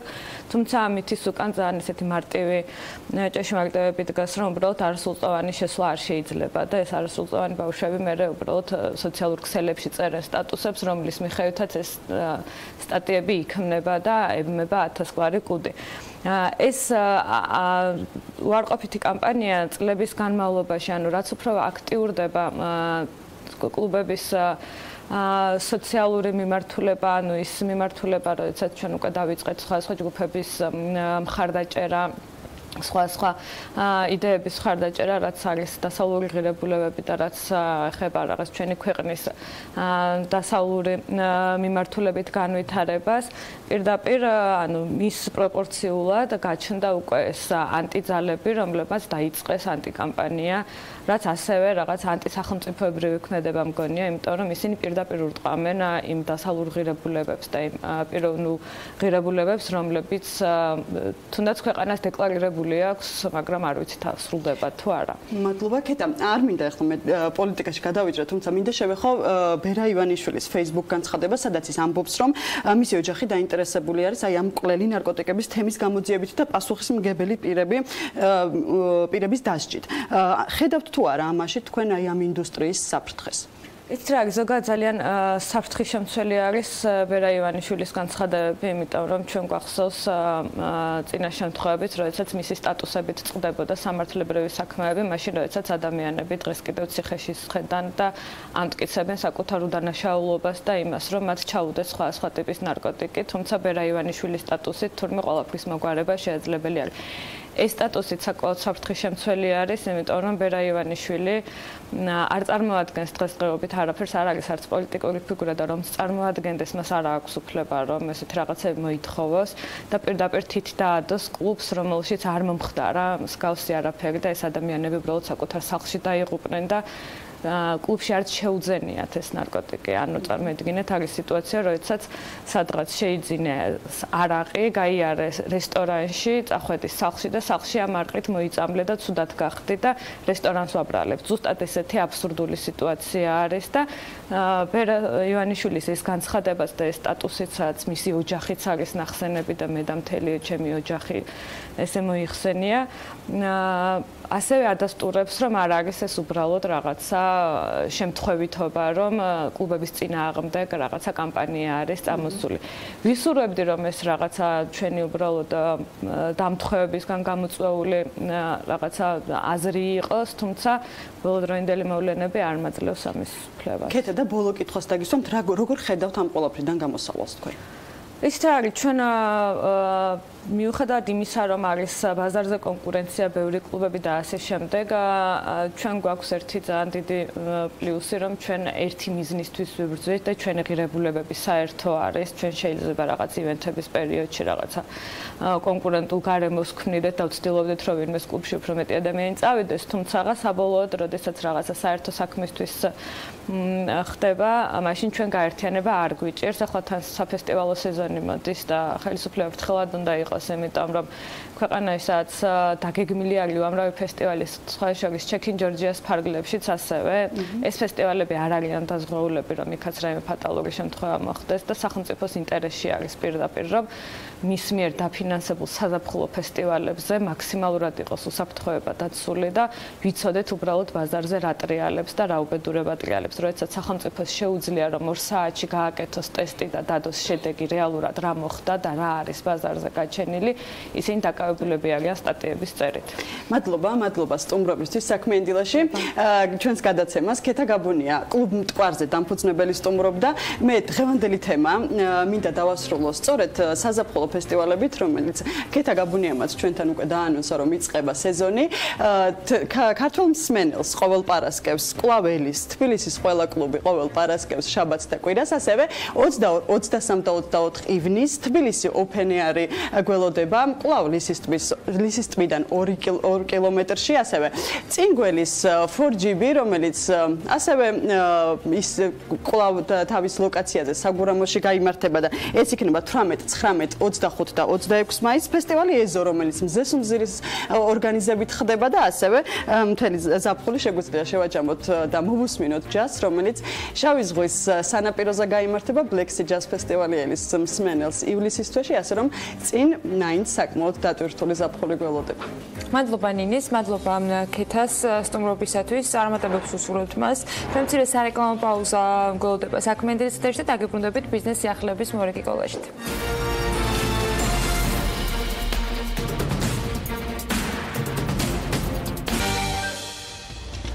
ოპოზიციის ინიციატივით პარლამენტი განიხილავს კანონპროექტს, რომლითაც მარეგულირებელი კომისიის ხელმძღვანელ პირებს ხელფასების შესაძლოა 3-ჯერ შეუმცირდეთ. ფინანსთა მინისტრის მორიგი Facebook ლაივი და ანონსი. ავტომანქანების და უძრავი ქონების დალომბარდება აიკრძალება. საქართველოს მთავრობამ ანაკლიაში ღრმაწყლოვანი ნავსადგურის მშენებლობის პროექტის განხორციელების გამო წითელ ნუსხაში შეტანილი სცენარების ნიადაგიდან ამოღების ნებართვა გასცა. ბიზნესი ახლების მეორე ნაწილით ვაგრძელებთ საქმიან დილას მარეგულირებელი კომისიის ხელმძღვანელ პირებს ხელფასების შესაძლოა სამჯერ შეუმცირდეთ. შესაბამისი კანონპროექტი პარლამენტის უმცირესობის წევრს რომან გოცირიძეს აქვს შემუშავებული. საუბარია კომუნიკაციის ეროვნული კომისიის და საქართველოს ენერგეტიკისა და წყალმომარაგების მარეგულირებელი ეროვნული კომისიის ხელმძღვანელ პირებზე. კერძოდ, ეროვნული მარეგულირებელი ორგანოების შესახებ საქართველოს კანონში ცვლილებების განმარტებით ბარათში აღნიშნულია, რომ მარეგულირებელი კომისიის ხელმძღვანელი პირების წლიური შრომითი განაზღაურება 246,272 ლარია, რაც თვეში 20,000 ლარზე მეტია და სამჯერ აღემატება საქართველოს პრეზიდენტის ერთი თვის შრომის ანაზღაურებას. კანონპროექტი ზოგადი პრინციპის დონეზე განიხილა დარგობრივი ეკონომიკისა და ეკონომიკური პოლიტიკის კომიტეტმა და დეპუტატებმა კანონპროექტის ძირითადი არსი გაიზიარეს. ის რომ არ ჩამოხვედით მთიდან ბარში ხელი ავტომანქანების და უძრავი ქონების დალომბარდება კი აიგრძალება, ეს ფინანსთა მინისტრმა თქვა. ის აღნიშნავს, რომ ლომბარდები საქართველოში ჭარბვალიანობის ერთ-ერთ პრობლემად გადაიქცა.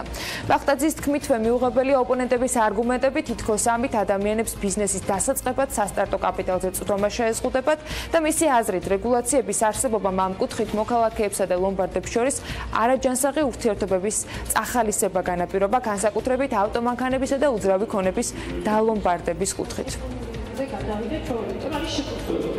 ფინანსთა მინისტრი ამბობს იმასაც, რომ ეგრეთ წოდებულ ეფექტურ საპროცენტო განაკვეთზე ჭერი 100%-დან 50%-მდე შემცირდება. მისი თქმით, მასიური ხასიათი ჰქონდა იმას, რომ სასესხო კონტრაქტში ჩაწერილი პროცენტი რეალობას არ შეესაბამებოდა. წარსულში იყო ძალიან მძიმე გამოცდილება, რომ კონტრაქტში მითითებული პროცენტების მიუხედავად ზემოდან ჩვენს მოსახლეობას უწევდა დამატებითი ხარჯების გაღება და მას სხვადასხვანაირად ჟარგონს ვიხმარ ფუთავდნენ. ხან იყო საკომისიო გადასახადი, ხან იყო სხვადასხვა ტიპის ჯარიმები და ასე შემდეგ. და იყო შემთხვევები, რომ ძირი თანხის დაფარვა 3ჯერ და 4ჯერ უწევდა მოქალაქეებს. ეს მე მგონი ჩვენი მოსახლეობის უმეტესობას ძალიან კარგად ესმის და ესეთი სამწუხარო რეალობა იყო. აქედან გამომდინარე არის აუცილებელი, რომ შემოვიღოთ ჩვენ უფრო აქტიურად ეფექტური საპროცენტო განაკვეთის ცნება, რომელიც მოიცავს ყველაფერს. აბსოლუტურად, რაც შეეხება ხარჯს. ფინანსთა მინისტრის გუშინდელ განცხადებას მალევე მოჰყვა ანალიტიკოსების შეფასებები. საზოგადოება და ბანკების ანალიტიკოსი გივი ადეიშვილი მაგალითად ამბობს, რომ ეფექტური წლიური საპროცენტო განაკვეთის ჭერი 50%-მდე შემცირება ბანკებისათვის ნაკლები პრობლემა იქნება, რადგან საბანკო სესხებზე საშუალო პროცენტი ლარში 17%-ია და წლიურ ეფექტურ 50%-ს ისედაც არ აღემატება.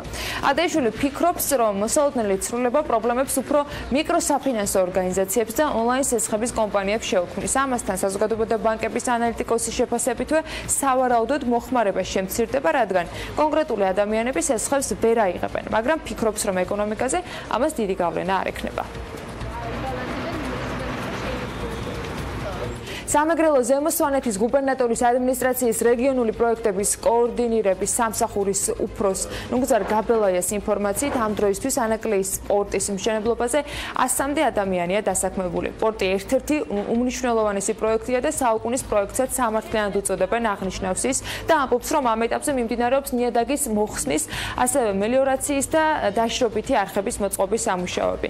ადგილზე დაახლოებით კი 100 ადამიანი მუშაობს. როგორც ის განმარტავს, ინვესტორებს ინიციატივით გადამზადდებიან ადგილობრივებიც, რათა დასაქმებისათვის საჭირო უნარჩვევები მათაც შეიძინონ. გარდა ამისა, სამეგრელო ზემო სვანეთის გუბერნიის წარმომადგენელი აღნიშნავს, რომ რეგიონში ბევრი ინფრასტრუქტურული პროექტი ხორციელდება. მათ შორის გამოყომა ზუგდიდის წყალმომარაგების და წყალარინების პროექტი, რომლის ღირებულებაც 100 მილიონი ლარია, ასევე ნიკო დადიანის სასახლის რეაბილიტაციის პროცესი. საქართველოს მთავრობამ ანაკლიაში ღრმაწლოვანი ნავსადგურის მშენებლობის პროექტის განხორციელების გამო კი წითელ ნუსხაში შეტანილი სცენარეების ნიადაგიდან ამოღების ნებართვა გასცა. საპროექტო კორიდორის ფარგლებში მოქცეულ ორ ინდივიდ კეთილშობილ დაფნას შეპასა ანაკლის განვითარების კონსორციუმი ბუნებრივი გარემოდან ამოიღებს, რის შესახებაც გარემოს დაცვითი ზედამხედველობის დეპარტამენტს აცნობებს. მოჭრილი მერქნული რესურსი კი დაუკოტრავი სახით სახეობების მიხედვით დაასაწყობებს საქართველოს გარემოს დაცვის და სოფლის მეურნეობის სამინისტროს სისტემაში შემავალი ეროვნული სატყეო სააგენტოს მიერ მითითებულ ტერიტორიაზე და შესაბამისად გადასცემს მას მიღება ჩაბარების აქტს. ნათქვამია საქართველოს მთავრობის მიერ გამოცემულ განკარგულებაში. აი ზუგდიდის ბოტანიკური ბაღიდან კი შესაძლოა ხეები გადარგონ. BMG-ის სამეგრელო ზემოსვანეთის გუბერნატორის ადმინისტრაციაში რეგიონული პროექტების კოორდინირების სამსახურის უფროსმა განუცხადა ამის შესახებ. ის ამბობს, რომ ბოტანიკური ბაღის რეაბილიტაციის სამუშაოების ადგილზე აქტიურად მიმდინარეობს მუშაობა, პროექტის ჯამური ბიუჯეტი კი 12 მილიონი ლარია. პროექტი გამოაცხადა მუნიციპალური განვითარების ფონდმა და პროექტის ღირებულებად განსაზღვრულია სახელმწიფო ღირებულებად 12 მილიონი ლარი. ანუ ფონდი აფინანსებს და მუნიციპალური განვითარების ფონდი, თუმცა პროექტირების სამუშაოების დროს აქტიურად იყო ჩართული ფონდი ქართულ. სამუშაოები მოიცავს როგორც დენდროლოგიურ ნაწილს, ასევე ინფრასტრუქტურულ ნაწილს. მოიცავს ბილიკების აღდგენას, პარკის წყალმომარაგებას, ადმინისტრაციული შენობის განთავსებას და სხვა ინფრასტრუქტურის მოწყობას, მათ შორის ხობის მოწყობის სამუშაოებს და ასე შემდეგ. ხეების გადარგვა სხვა რიგით მოება? თუ საჭირო გახდა ხეების გადარგვა და იქ სადაც არის გამოხშირვა გასაკეთებელი, აუცილებლად გაკეთდება და შევსება ახალი ჯიშის ხეები. მე არაერთხელ მithქვამს და საკმაოდ ხშირადაც რომ შეიძლება გამოგდის იდეაში და ვახერხებთ ამ მიმოხილვებს ჩვენს პარტნიორებთან და თანაწამყვანებთან ერთად. იდეაში 2017 წლის მონაცემები უკვე საბოლოოდ ჯამდება. დღეს ჯერი რუსეთზეა. ძალიან მნიშვნელოვანია ვიცოდეთ ყველა ჩვენი მეზობლის და სავაჭრო პარტნიორის შემოსავლები, მათ შორის იმ ქვეყნისაც, რომელსაც საქართველოს ტერიტორიის 20% აქვს ოკუპირებული. 2017 წელს რუსეთის ექსპორტმა 357 მილიარდი დოლარი შეადგინა და მიუხედავად იმისა, რომ 2016 წელთან შედარებით რუსეთის ექსპორტი 25%-ით არის გაზრდილი, ეს 2013 წლის მაჩვენებელს 32%-ით ჩამოუვარდება. მოდი სტრუქტურა ვნახოთ, რაც გაცილებით მნიშვნელოვანია ვიდრე საერთო სტატისტიკა. რუსეთის ექსპორტის 54%, ევროპის ქვეყნებში 37%, აზიაში 4% აფრიკის ქვეყნებში, ხოლო 3.6% ჩრდილოეთ ამერიკის ქვეყნებში გადის. რუსეთის უმსხვილეს ტოპ 10 საექსპორტო პროდუქციაზე მთლიანი ექსპორტის 70% მოდის და ექსპორტში რატო არ მიგვირს? პირველ ადგილზე საწვავია.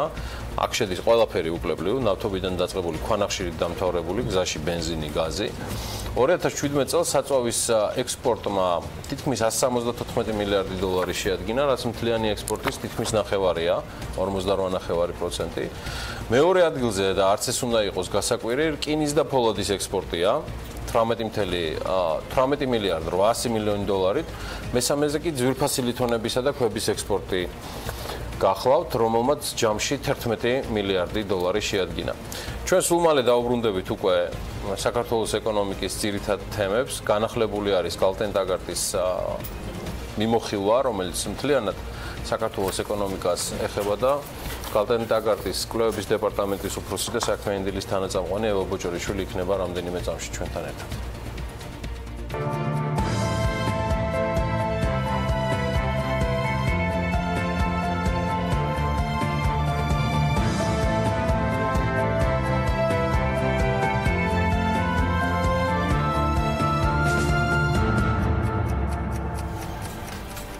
ის აქ არის. ყოველგვარი ქარის გარეშე უფრო წვიმაა გარეთ, მე მგონი, თუმცა ქარიც ამოვარდა. ევა ბოჭორიშვილი, ქალბატონებო და ბატონებო, გალტენ-დაგარტის კლუბების დეპარტამენტის უფროსი. ევა, დილა მშვიდობის. მოგესალმებით. თან მიხარია და თან არა, რომ ტურიზმზე ნაკლებს ვილაპარაკებ, თუმცა მთელი კვირა მე მგონი ამ თემას დავუთმეთ და მადლობა, რომ ძალიან საინტერესო კვლევა მომზადდა ამასთან დაკავშირებით. რას გამოარჩევდი განახლებული მიმოხილვიდან, რომელიც თუ არ ვთქვი გუშინ მოხდა ამისი აპდეიტი, ხო? დიახ, გუშინ გამოქვეყნდა ეს ეხება უახლოეს მაკროეკონომიკურ მაჩვენებლებს, გამოვყოფთ რა თქმა უნდა მთლიანში და პროდუქტის ზრდას.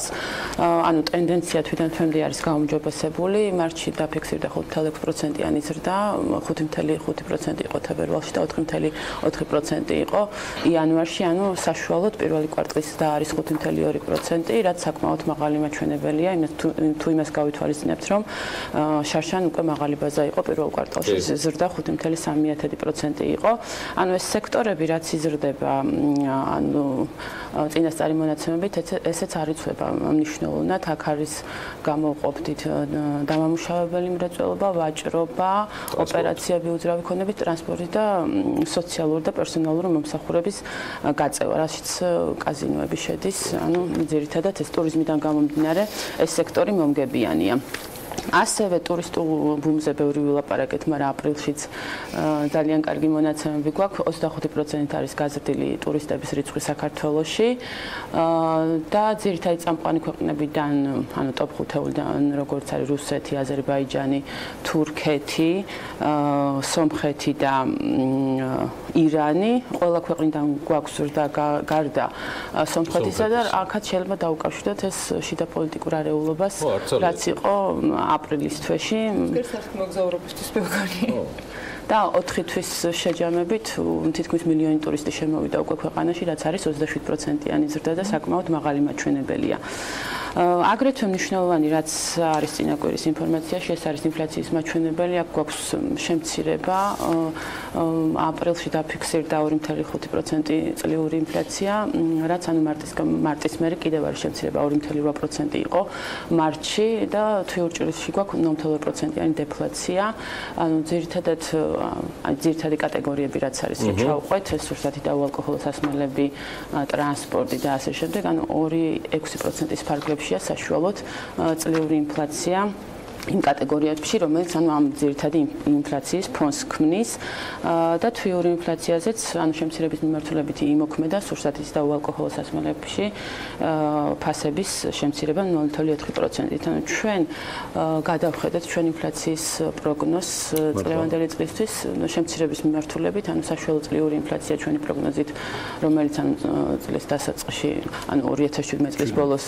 გავაკეთეთ, იყო 3.3% და ახლა ვარაუდობთ 2.9% იქნება საშუალო წლიური ინფლაცია. აგრეთვე მნიშვნელოვანი იყო 2018 წელს. ანუ კლუბების მიმართულებით გადავხედეთ, ანუ ჩვენ ველოდებოდით, რა თქმა უნდა, 2017 წლიდან შემცირდებოდა, მაგრამ ანუ შევამცირეთ ჩვენი ინფლაციის პროგნოზი. და ბოლოს ეროვნული ბანკის მონეტარული პოლიტიკა, ეროვნულმა ბანკმა მიუხედავად იმისა, რომ მნიშვნელოვნად არის შემცირებულია ინფლაცია და მიზნობრივ მაჩვენებელთან ახლოს არის, თუმცა ჩამორჩება მას, კვლავ შეინარჩუნა პოლიტიკის განაკვეთი 7.25%-ზე და ეროვნული ბანკის ინფლაციით ამ ეტაპზე არსებობს რისკი იმის, რომ ახლა რასაც უყურებთ, თურქეთში და რუსეთში ხდება ვალუტების გაუფასურება და შეიძლება ამ ქვეყნებიდან გადმოგვეცეს ინფლაციური რისკები. თუმცა ახლა ამ ეტაპზე რა პროგნოზებიც აქვს ეროვნულ ბანკს, ისინი ვარაუდობენ, რომ წლის მეორე ნახევრიდან მოხდება მონეტარული პოლიტიკის ეტაპობრივი შემცირება და დღეს იმართება მონეტარული პოლიტიკის კომიტეტის ანგარიში დავესწრების და უფრო კარგად გავიგებთ რა გეგმები აქვს ეროვნულ ბანკს. ოკეი. ჩვენ თუ მოგვეცა საშუალება, მგონია რომ აი მიმდინარე თემებზეც აი მათ შორის მონეტარული პოლიტიკის კომიტეტის პრეზენტაციაზეც ღირს რომ გავაკეთოთ, მიუხედავად იმისა, რომ ეს სამუშაო შეხვედრა ის ღია არ იქნება, გულისხმობ ტრანსლირებას და ამ დაგოს ჩვენ ამისას ვერ შეძლოთ, მაგრამ ეს ჩანაწერი კეთდება და საჯაროა. შემდგომ უკვე საჯაროს გახდიან, კი. ოკეი, დაველოდოთ. კარგია, რომ ძირითადად მარტო მე როგორც მივხვდი, მარტო ერთ პარამეტრს გადახედა გალდმა, ეს არის ინფლაცია. ამ ეტაპზე კი ინფლაციას კიდევ ხშირად გადაგეხედოთ ინფლაციის ამ პარამეტრისთვის შემოება. ამავე ტენდენციით, გიორგი. ამავე ტენდენციით. კლუბების ტენდენციით, თორე დანარჩენში როგორც წესი ძალიან მიხარია, რომ BMG და გალტენ ტაგარც ყოფნის ითავამე, რომ ხშირად დააფიქსიროს თავისი პროგნოზები. ევა წარმატებები, ევა ბოჯორიშვილი იყო ჩვენთან ერთად, თუმცა ამითი გალტენ ტაგარტის თემა არ სრულდება. საქართველოსთან შედარებით გლობალური ბაზრებისკენ ვინაცვლებთ. ამ კვირაში ყველაზე საინტერესო ჩვენი ინფლაცია იქით იყოს და შეერთებულ შტატებში ინფლაციაა. ფედერალური რეზერვის წევრთა გამოსვლები, Standard & Poor's-ის ფინანსური ანგარიშები, ასევე დიდი ბრიტანეთის ბანკის მონეტარულ პოლიტიკასთან დაკავშირებული განცხადებები და საკმაოდ საინტერესო ამ კვირაში საკუთარ შედეგებს დაახლოებით 40 კომპანია გამოაქვეყნებს. მე მგონია, რომ ძალიან მნიშვნელოვანი იქნება ეს ყველაფერი მიმდინარე კვირაში. ამ 40 კომპანიაში არის ისეთები, როგორც არის Marriott, Wendy's, News Corp, Symantec, Disney და უამრავი სხვა. მოკლედ, გოგა მელიქიძე ყავს, საბროკერო მიმართულების ხელმძღვანელი გალტენ დაგარტის პირდაპირ ეთერში. ის ვერ წყდება თავის მშობლიურ ალაგს. აი ეს გარემო საბირჟოზე გიждდება გალტენ დაგარტში, ვერ შემოვიტყუე ვერც ერთხელ რომ დავატკბო BMG სტუდიით, მაგრამ მე მომწონს ესეთი ჩართვები და მით უმეტეს აღსანიშნავია მისი გამართული ანალიტიკაც. გოგა, წარმატებულ ჩართვას გისურვებ და ველით შენს ანალიტიკას. დილამშვიდობისა გიორგი, მოგესალმები, მივესალმები ტელემაყურებელს. კი, ამერიკაში საკმაოდ საინტერესო რაღაცები ხდებოდა, დავიწყოთ ამერიკით. ზოგადად გასული კვირის მანძილზე ესეთი მნიშვნელოვანი ვოლატილობა, კიდე ესეთი მნიშვნელოვანი ინდექსების პერფორმანსი ამერიკაში არ ყოფილა.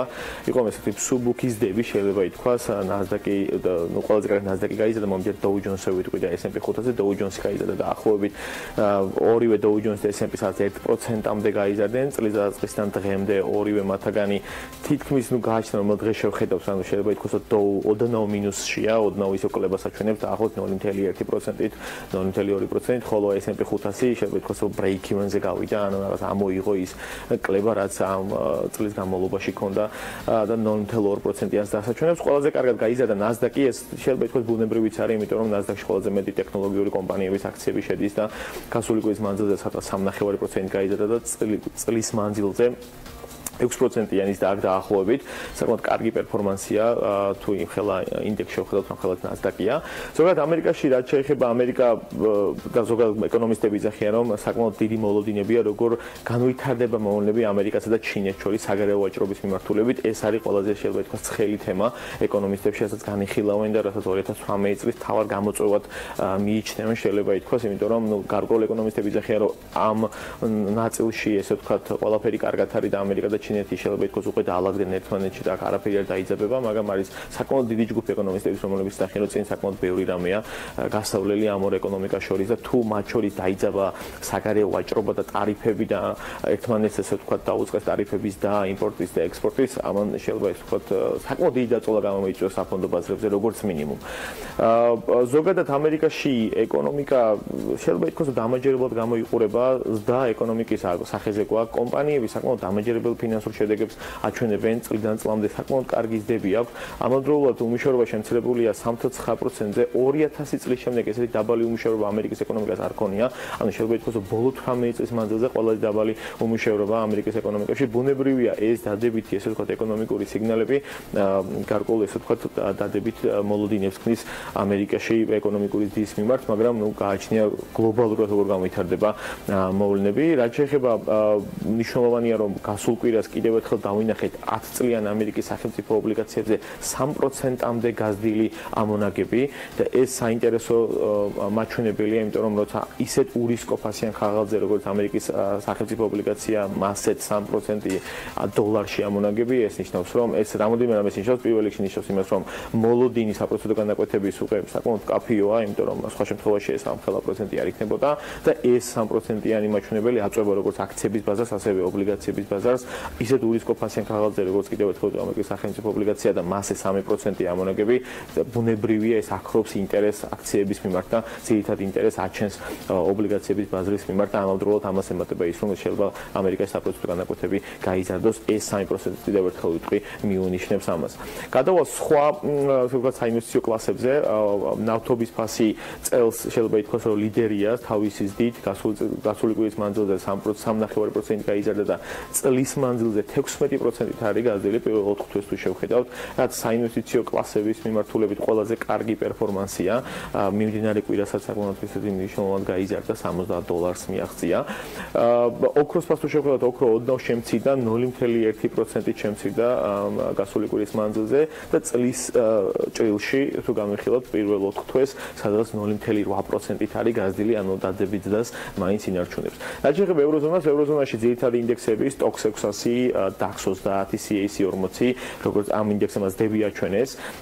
ძირითადად განპირობებულია სადაც 2%-მდე გაიზარდნენ კვირის მანძილზე, რაც საკმაოდ კარგი ზრდა იყო და წლის ჭრილში თუ შევხედავთ, თავიანთი ეს ვთქვათ უარყოფითი პერფორმანსი გამოასწორეს და ეს ვთქვათ დადებით ზდაში გადავიდნენ. ყველაზე კარგად გაზრდილია CAC 40, რაც არის ფრანგული ინდექსი, გასული კვირის გასულ კვირას გაიზარდა კარგად, მის ფერად მაკრონი და ტრამპი ერთმანეთს შეხვდნენ და ეს შეხვდა საკმაოდ კარგად შეფასდა ეკონომისტების მიერ და წლის განმავლობაში წლის მანძილზე სადღაც 4%-ზე 4.4%-ით არის გაზრდილი STOXX 600 სადღაც 2.8%-ით, DAX-ით სადღაც 2.5%-ით.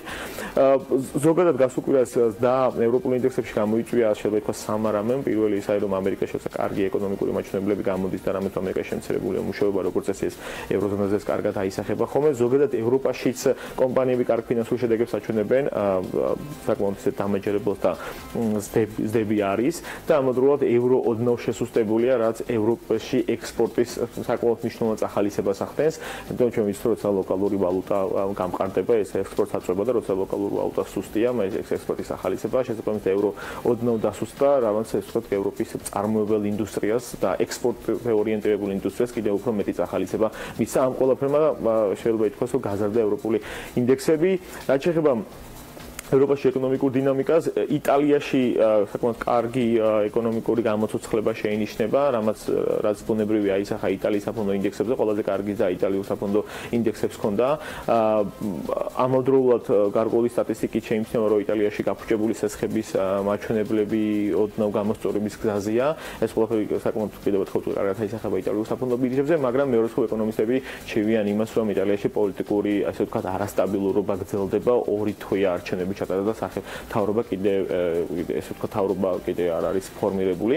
რაც შეეხება ბრიტანეთში ჩვენ ვიცით რომ ესეთი ეკონომიკური შესუსტება გვაქვს.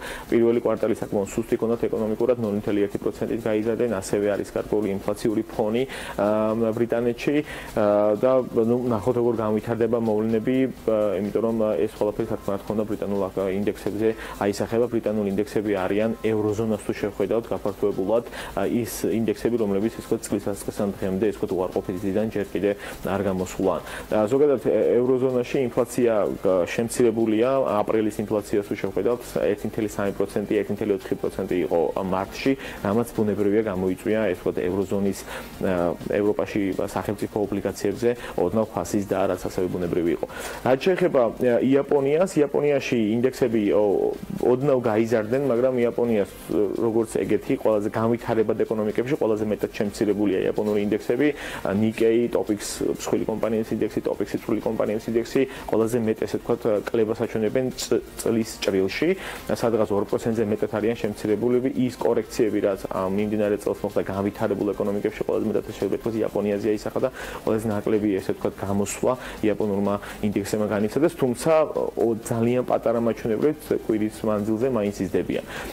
იაპონიაში იენა გამყარებულია, ამას წინა მიმოხილვებშიც მithქვიეს, დაახლოებით 3.2% არის გამყარებული, 1.9 იენის ფარგლებში ვაჭრება, როცა წლის ასწლში ვაჭრებოდა 112-ის ფარგლებში, 109-ის ფარგლებში ვაჭრება, 112-ის ფარგლებში ვაჭრებოდა. ეს გამყარება, იენას გამყარება აწვება შეიძლება ითქვას იაპონიის ეკონომიკის ექსპორტის პოტენციალს და ამაზე ოდნავ გარკვეული ჩივილი არის ეკონომისტების მხრიდან, რომ გამყარებული იენა გარკვეულწილად პრობლემა და შეფერხება იაპონური ექსპორტისთვის. ზოგადად იაპონიაში ეკონომიკა საკმაოდ კარგად გამოიყურება. მიმდინარე წლის პირველ კვარტალში ელოდებოდნენ 1.4%-იან წლიურ ზრდას და 1.6% გამოვიდა. ინფლაცია იყო სადღაც მიმდინარე წლის ასევე პერიოდში ელოდებოდნენ 1.4%-იან ინფლაციაზე 1.3%-ია და 2019 წლის ინფლაცია არ შეცვალეს და ისევ ტარგეტირებული ინფლაცია ისევ 1.8%. ზოგადად ეკონომიკა იაპონიაში საკმაოდ დამაჯერებლად გამოიყურება და შესაბამისად ამიტომაც იაპონიის ცენტრალური ბანკი არ აპირებს შეცვალოს თავისი შერბილებული მონეტარული პოლიტიკა და ის აპირებს რომ სანამ ინფლაციური ფონის პრობლემა არ დაუდგება ქვეყანაში, მანამდე ეს შეერბილებული ეკონომიკური მონეტარული პოლიტიკა შეინარჩუნონ. ჩინეთს რაც შეეხება ჩინეთშიც ესე ვთქვათ ზუსტად იგივე ესე ვთქვათ მოლოდინებია ჩინეთის განვითარებასთან დაკავშირებით როგორც ამერიკაში, ამდენად ჩინეთის ხელისუფლება დაალაგდება ამერიკასთან და ესე ვთქვათ ერთმანეთს არ დაუწესებენ იმპორტის ტარიფებს. მეორე მთავარი გამოწვევა ჩინეთის ეკონომიკაში ჩემ წინა მიმოხილვაში ხო მითქვია რომ არის ჩინეთის ეკონომიკის დელევერიჯინგი, ესე ვთქვათ ჩინეთის ეკონომიკაში ვალის და კრედიტის შემცირება. ეს ორი ფაქტორი არის, რასაც ეკონომისტები მნიშვნელოვნად უყურებენ, რომ როგორ დაალაგდება ჩინეთის ეკონომიკა და ამერიკის ეკონომიკა ერთმანეთთან და რამდენად ერთმანეთს სატარიფო ომს გამოუცხადებენ იმპორტ-ექსპორტის თვალსაზრისით და რამდენად ჩინეთის ეკონომიკის გარკვეულწილად რეფორმირება მოხდება და მასში შიდა ვალის შემცირება. ნახოთ როგორ განვითარება მოვლენები, ზოგადად განვითარებად ეკონომიკებში ვარდნა იყო, სადღაც 2%-ით შემცირდა განვითარებად ეკონომიკების ძირითადი ინდექსი, რაც შეიძლება ითქვას ძირითადად განპირობებული არგენტინის გამო, არგენტინაში არგენტინის ცენტრალური ბანკი მნიშვნელოვან ინტერვენციებს ახდენდა სავალუტო ბაზარზე, რომ შეენარჩუნებინა პესო, თუმცა ამან არ იმუშავა, დაახლოებით წლის მანძილზე პესო 16%-ით დევალვაცია განიცადა. იმ დროს, როდესაც არგენტინის ცენტრალურ ბანკმა საკმარისზე მეტი ესე ვთქვათ რეზერვები დაწვა და მას საკმაოდ მნიშვნელოვანი პრობლემები აქვს. ჩინეთმა ასე 9 მილიარდი დოლარი, იქ IMF-იც უკვე საკმაოდ სკეპტიკურად უყურებს არგენტინაში განვითარებულ მოვლენებს. ერთ სიტყვით ნახოთ როგორ განვითარდება მოვლენები. არგენტინამ კიდევ ერთ გზის ესე ვთქვათ სოფლიო გააკვირვა თავისი ესეთი არაადეკვატური ეკონომიკური გადაწყვეტილებებით შეიძლება ითქვას. გოგა მელიქიძეს, დიდი მადლობა საკმაოდ საინტერესო ჩართვისთვის. მადლობა გოგა მელიქიძეს. ჩვენ ვინაცვლებთ, მე ხო, მაინც ვიტოვებ იმას, რომ გოგას მოვიტყუებ BMG სტუდიაში, ნახოთ როგორ გამომივა ეს ამბავი, თუმცა მანამდე შევცვლით თვისებრივად გარკვეულ დეტალებს მისი ჩართვისას, რაზეც ძალიან საინტერესო იდეები აქვს თავად გალდენ ტაგარტის საბროკერო მიმართულების ხელმძღვანელს.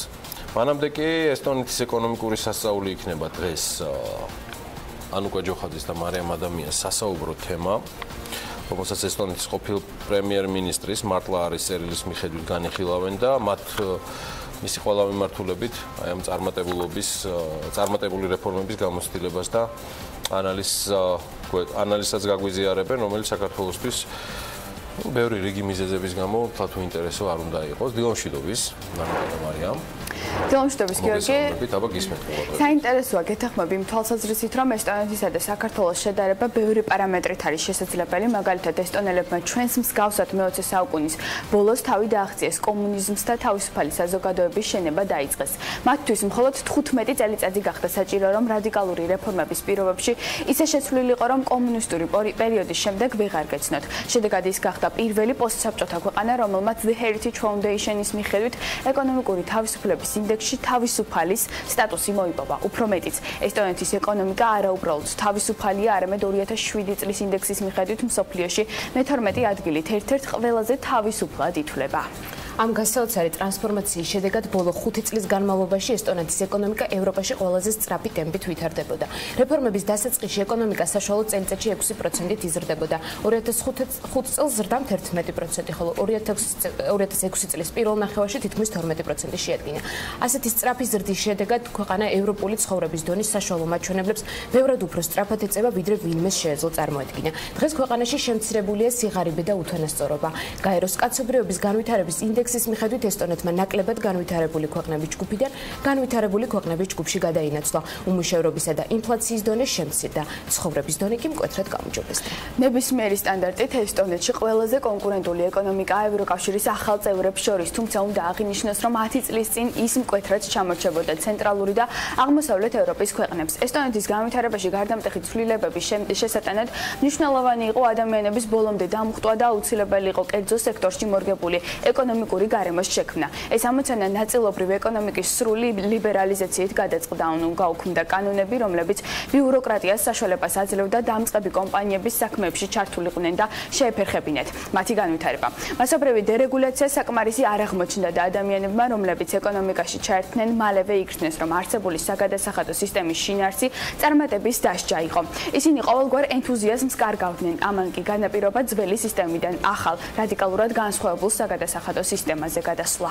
ანუ ესტონეთი ზუსტად 1994 წლის 1 იანვრიდან გადავიდა ახალ საგადასახადო სისტემაზე, რომელიც მარტივი გახდა ყველასთვის, როგორც გადამხდელებისთვის, ასევე გადასახადების ამკრების სტრუქტურებისთვის.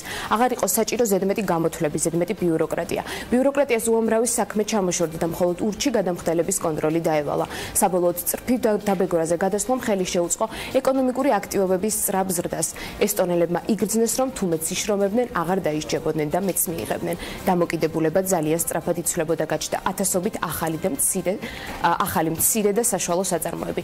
ჩნდებოდა ახალი სასტუმროები, რესტორნები და მაღაზიები. 1992 წელს ესტონეთში ჯამშესულ 2000 სასტუმრო იყო, ხოლო ამავე წლის ბოლოსთვის მათმა რიცხვმა 70000 მიაღწია. ესტონეთი მუშათა კლასის ქვეყნიდან მეწარმეების და სტარტაპერების ქვეყნად იქცა. საკუთარ მომავალზე ზრუნვის სტიმულმა კი ესტონეთს დიდი უმუშევრობა არიდა თავიდან.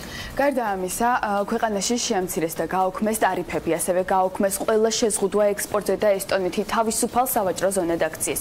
თავისუფალი ვაჭრობის პოლიტიკა კი ერთმნიშვნელოვნად წარმატებული აღმოჩნდა და დიდი ბიძგი მისცა კონკურენციას, რეკონსტრუქციასა და ზრდას. ამ ყველაფერმა კი ესტონეთს მოუტანა ბევრი ახალი ექსპორტზე ორიენტირებული კომპანია, როგორც ირკვევა ქვეყანამ სრულფასოვან წარმატებას რომ მიაღწიოს, მხოლოდ მსოფლიო ბაზრის კარის გაღება საკმარისი არ არის და მთავრობამ საკუთარ მოქალაქეებსაც უნდა გაუღოს კარი და ხელი შეუწყოს დემოკრატიისა და სამოქალაქო საზოგადოების მშენებლობას. ამ მიმართულებით მნიშვნელოვანი იყო სამხრივი დიალოგის სახელმწიფოს, ბიზნესსა და დაქირავებულებს შორის. ესტონეთმა მხარი დაუჭირა საბჭოთა პროფკავშირების გაუქმებას და მის თავისუფალ პროფკავშირებად გადაქმნას. ამან კი თავიდან ააცილა ბევრი დიდი პროტესტი და ხელი შეუწყო მთავრობასა და მოსახლეობას შორის დიალოგს. ესტონური გამოცდილება გუჩვენებს, რომ კორუფციასთან და ორგანიზებულ დანაშაულთა ბრძოლის ყველაზე ეფექტიანი გზა ერთის მხრივ თანმიმდევრულად და მიზანმიმართულად საბაზრო ეკონომიკაზე გადასვლაა, ხოლო მეორე მხრივ თანამედროვე სამოქალაქო საზოგადოებისა და კანონის უზენაესობის უზრუნველყოფა. ნებისმიერი რეფორმა, რომელიც ზრდის კონკურენციას, აუცილებლად ამცირებს კორუფციული ქცევის мотивაციას.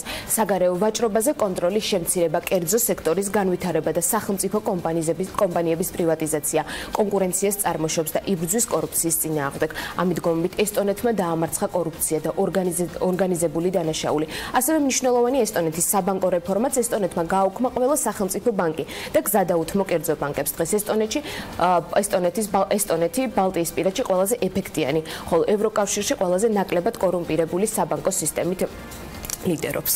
რეზუმირებისთვის შეგვიძლია ისიც ვთქვათ, რომ ცხადია ქვეყანაში ჯერ კიდევ ბევრი რამ არის გასაკეთებელი და წინ ახალი გამოწვევებია, თუმცა ვფიქრობ, ყველაზე რთული პერიოდი მაინც ქვეყანას გადალახული აქვს უკვე. აქვე მინდა დავამატო, რომ ბუნებრივია რეფორმების გატარება მთავრობის პოპულარობას ამცირებს, ამიტომ მთავრობა, რომელიც რეფორმების გზით მიდის, ზრდის რისკებს რომ გადაირჩიონ, მაგრამ ამას მნიშვნელობა არ აქვს, რადგან გაცილებით მნიშვნელოვანია ქვეყნის უკეთესობისგან შემოწმება და ესტონეთმა ეს შეძლო, რა თქმა უნდა, ეფექტიანად. იმედია საქართველოს მოახერხებს მაგალითი. მადლობა დიდი, ძალიან საინტერესო იყო. მაყურებელს და აწუყო მკითხველსაც მინდა უთხრა, რომ დღის ბოლომდე ანუკას და მარიამის ჩართვას მათი ბლოგის, მათი საავტორო ბლოგის სახით იხილავენ BMG-ზე. დახვდებათ უკვე ეს დავალება ჩვენს შიდა ჯგუფში. საიმისოთ, რომ ეს გამოცდილება, რომელიც მათ ტელემაყურებელს გაუზიარეს, არ დარჩეს მხოლოდ ვიდეო ვერსიად და იყოს ბლოგად წარმოდგენილი BMG-ზე. ჩვენ ახლა კი მოკლე რეკლამაზე გავალთ. და სულ მალე დაგიბრუნდებით მიხეილ ბატიაშვილთან და ეფრემ რომაშვილთან ერთად. ვსაუბრობთ ძალიან საინტერესო ახალ მიმართულებაზე ბლოკჩეინისა. ამინდის პროგნოზის სპონსორია SEU დეველოპმენტი.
ამინდის პროგნოზის სპონსორია SEU დეველოპმენტი.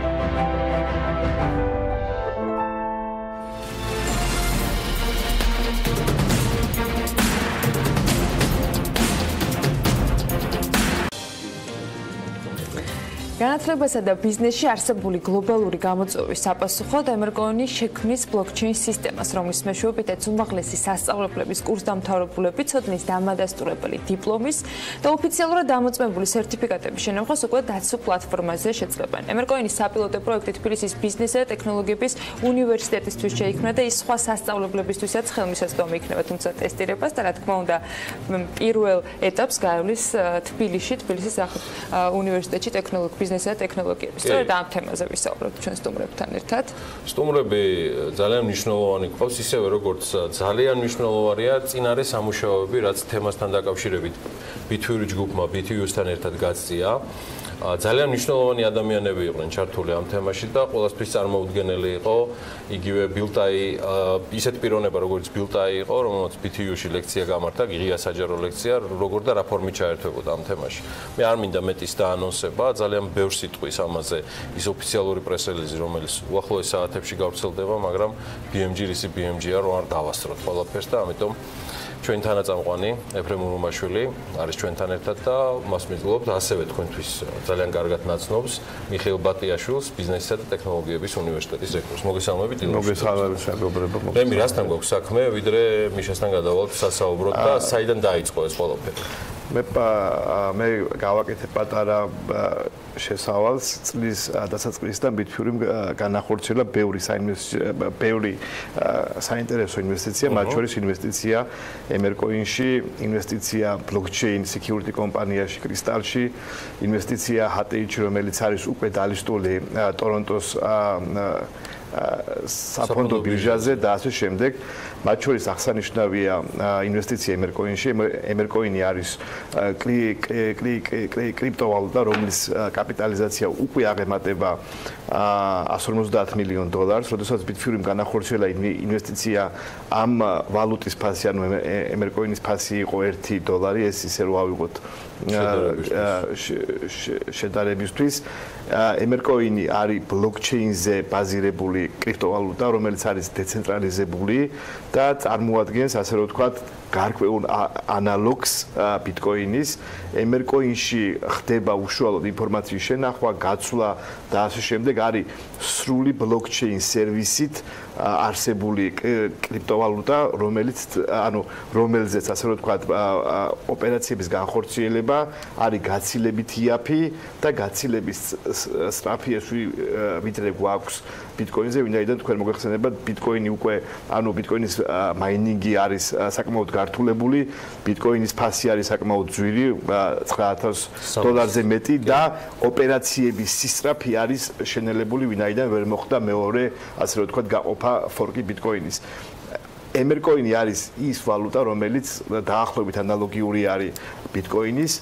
აქვს მას როგორც Bitcoin-ს, რა თქმა უნდა, სრული პლატფორმა blockchain-ის და არის უნიკალური საშუალება, როგორც ინფორმაციის შენახვის, გაცვლის, დამუშავების და ამ შემდეგ. მე ამით იმის თქმა მინდა, რომ BTV-მ დაიწყო ახალი მიმართულების განვითარება, დაიწყო ახალ კრიპტოვალუტებში შესვლა და მათ შორის პირველი, რომელში საკმაოდ დიდი ინვესტიცია გააკეთა და ხარჯავს თავის ინტელექტუალურ და ფინანსურ რესურსს, ეს არის Emercoin-ი. როგორც ჩვენ გქონდა ეს შარშან წინ, როდესაც განმახორციელეთ ჩვენ საჯარო რეესტრთან ერთად მიწის რეგისტრაცია blockchain-ზე და ეს იყო, რა თქმა უნდა, პირველი და ინოვატორული მთელს სოფლიოში. ზუსტად ასე გადავწყვიტეთ ბიზნეს ტექნოლოგიების უნივერსიტეტთან გაგვეხორციელებინა ეს პროექტი, რასაც ქვია უშუალოდ Emercoin-ის გამოყენება დიპლომების გაცემის დროს მათი რეგისტრაციით blockchain-ზე. კონკრეტულად ეს, ასე ვთქვათ, მიმართულება არის საკმაოდ მნიშვნელოვანი, იქიდან გამომდინარე, რომ პირველი ჩვენ ვაძლევთ, ასე ვთქვათ, ბიზნეს, ასე ვთქვათ, კომუნიტის სიგნალს, რომ ისევ ახალი ტექნოლოგიები და ახალი, ასე ვთქვათ, მიმართულებები ინერგება საქართველოში, როგორც ეს იყო მიწის რეგისტრაციის დროს და ეს ახალი ტექნოლოგიები გამოიყენება კონკრეტულად Emercoin-ში და გამოიყენება სრული blockchain, ასე ვთქვათ, სერვისში.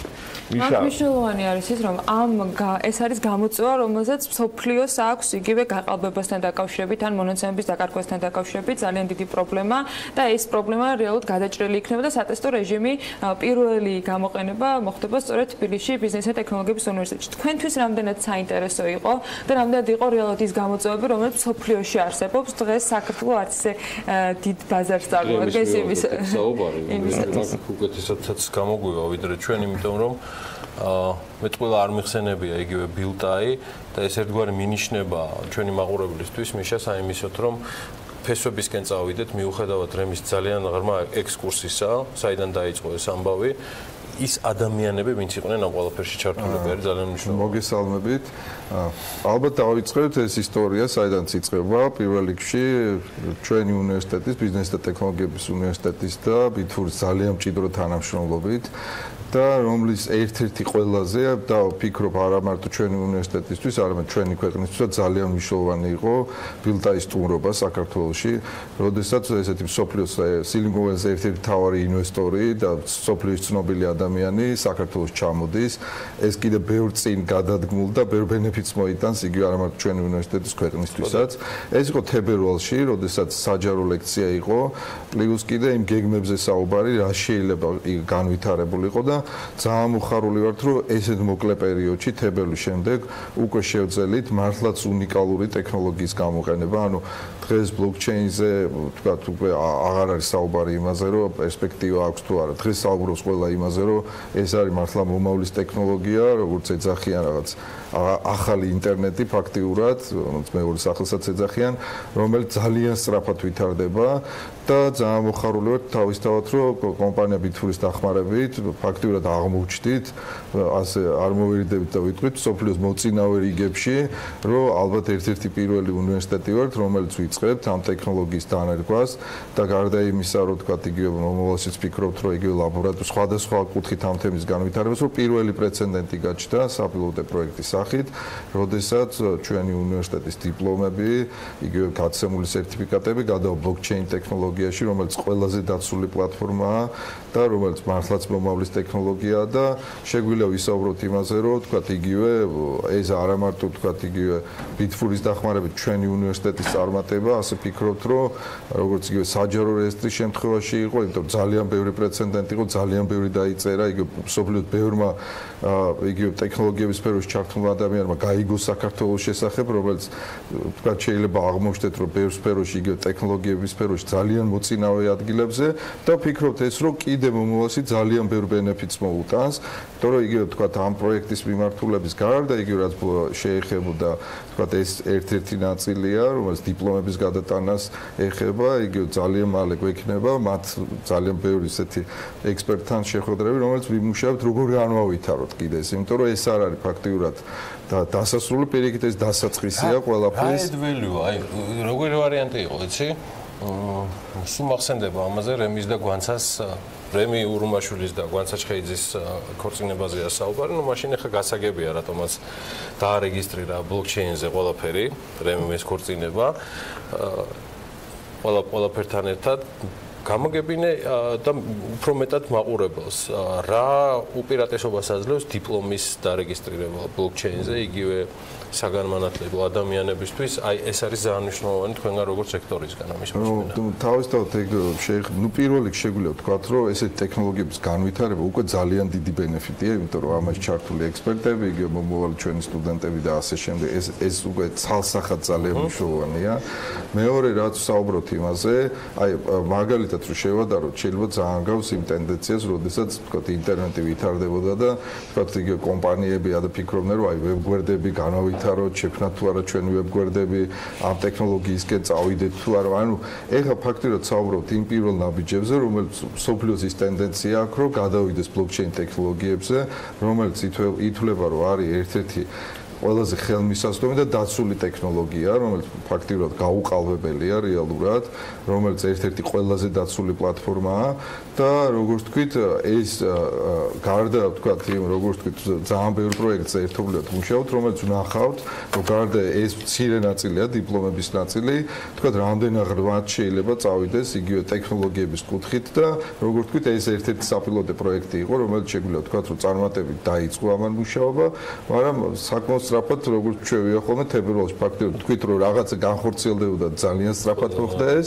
მაგრამ იგივე ვამბობთ ჩვენ, რომ იგივე ძალიან სწრაფად გარდა ამ ნაწილისა, როდესაც ჩვენ დოკუმენტები აქ გადავიდა, ბევრ რამეს ვიხილავთ, რომელიც ასევე ტექნოლოგიების კუთხით მართლაც ინოვაციაა. პარასკევს მოსვლას გიწევს.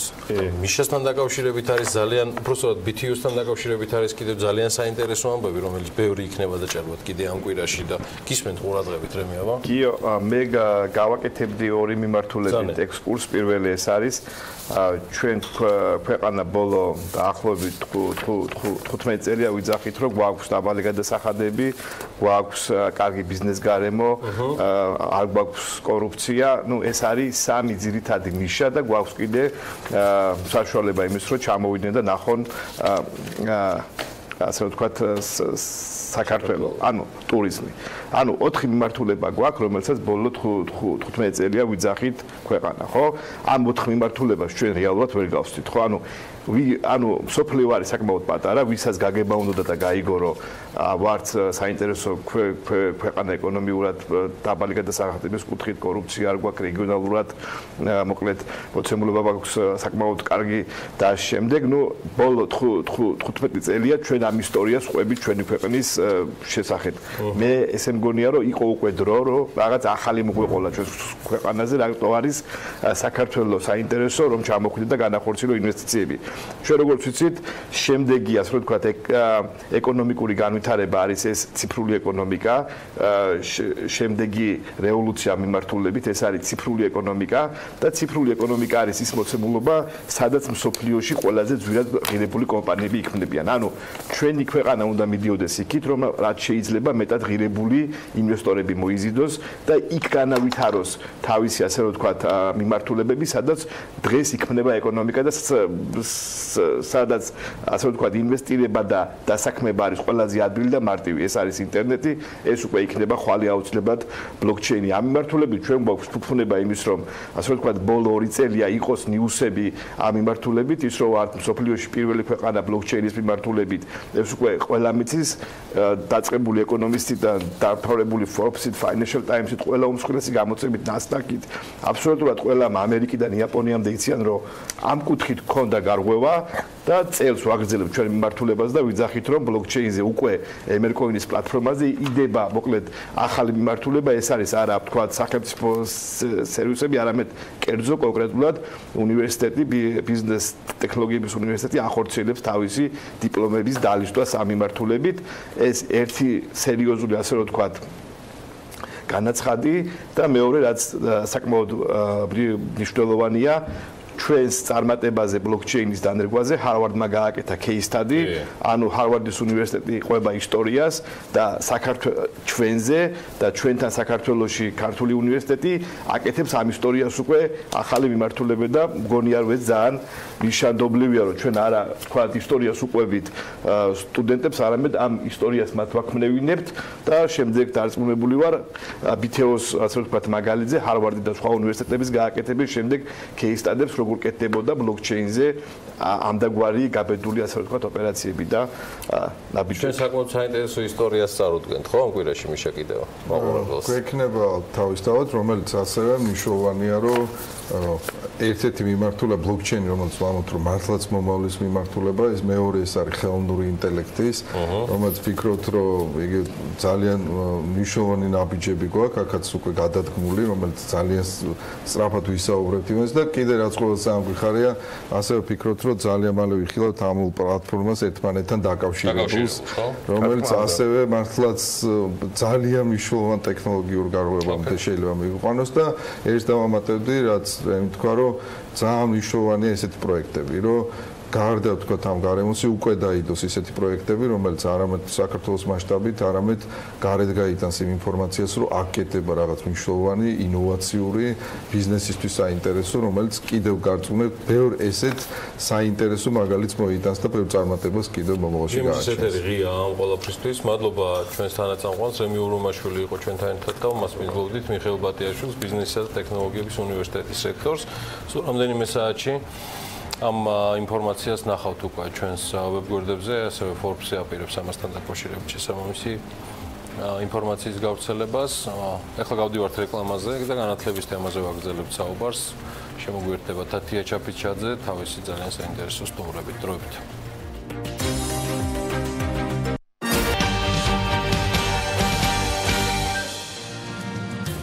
განათლებისა და მეცნიერების მინისტრმა მიხეილ ჩხენკელმა განათლების სამინისტროს სამოქმედო გეგმის პრეზენტაცია გუშინ გამართა. ამ პრეზენტაციაზე მან განათლების დონეზე ისაუბრა და აქცენტი გააკეთა ხარისხის ამაღლებაზე. სიახლეები შეეხება როგორც ზოგად განათლებას, ასევე პროფესიულს და უმაღლეს განათლებას. თემის მიმოხილვით და შეჯამებით, როგორც დაგიანოსეთ, სტუმრებთან ერთად უკვე თათია ჩაფიჩაძე გააგრძელებს. თათია, მოგესალმები და მივესალმები ჩვენს სტუმრებს.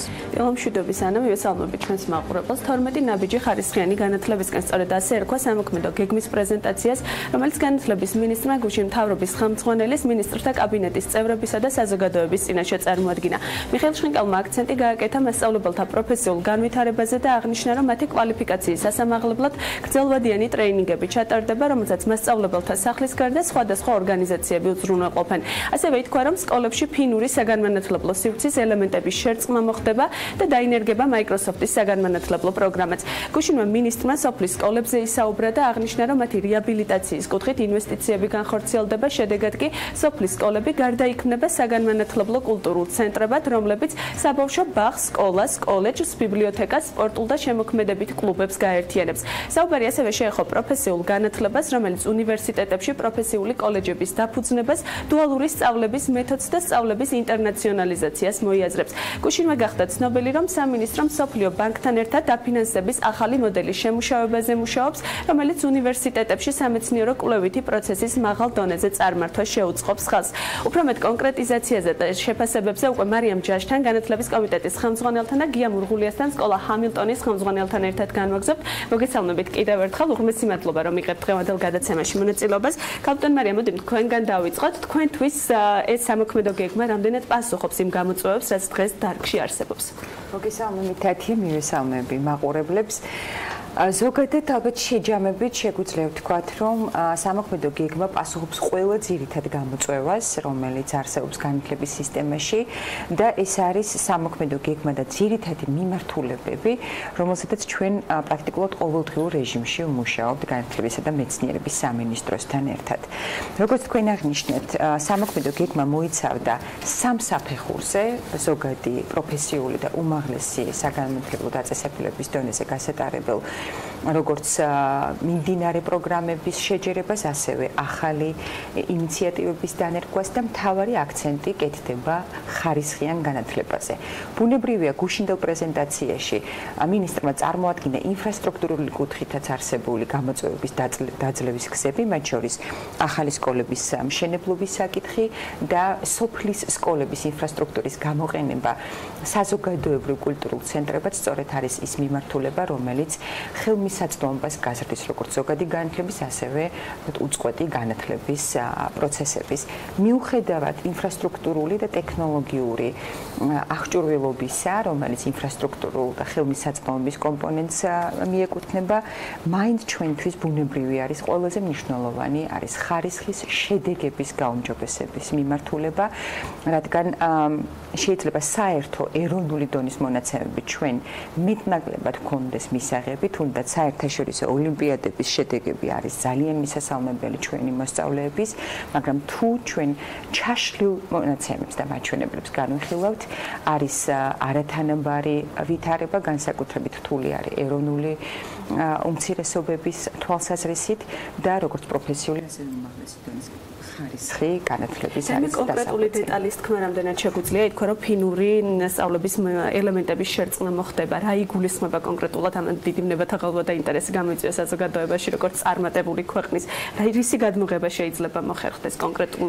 დეტალებზე არ უსაუბრია მინისტრის სამწუხაროდ თქვენ გადმოვისმენთ, რადგან ფინური მოდელი ბუნებრივია, ალბათ მსოფლიოში არის ერთ-ერთი ყველაზე საინტერესო მოდელი, განსაკუთრებით შედეგებიდან გამომდინარე, მაგრამ ფინეთი ამ მოდელისკენ მიდიოდა დაახლოებით 3 დეკადა, 30 წელი, როდესაც დაიწყო რეფორმირება.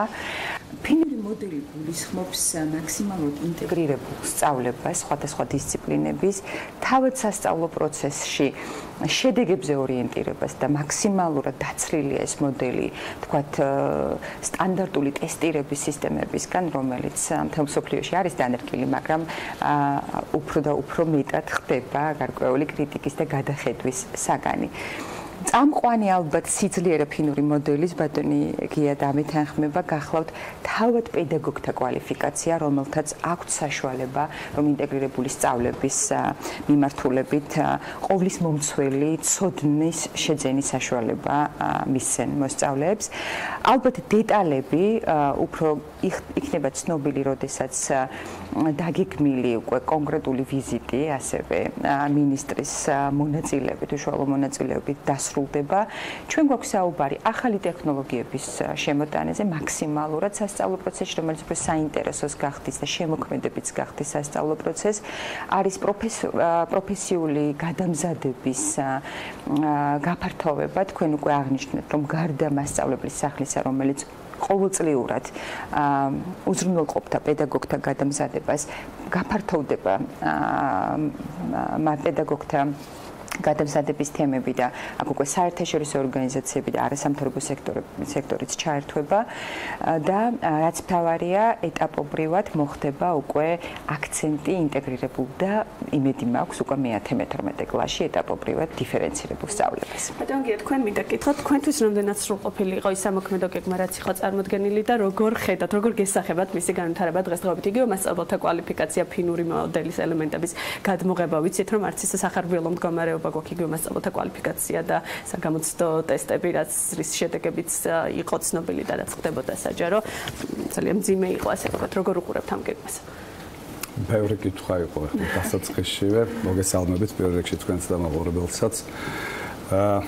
გუშინდელი პრეზენტაცია, რა თქმა უნდა, არის ზოგადი განაცხადი და თქვენ უკვე ბევრი კითხვა დასვით ქალბატონო მარიამა ზოგადად გასცა პასუხი. დეტალები არის ყველაზე მეტად საინტერესო აქ. იმიტომ რომ ზოგადი მიმართულებების გააზრება რასაკვირველია მნიშვნელოვანია, მაგრამ ეშმაკი დეტალებში იმალება და ანგელოზიც დეტალებში იმალება, წარმატებაც და წარუმატებლობაც.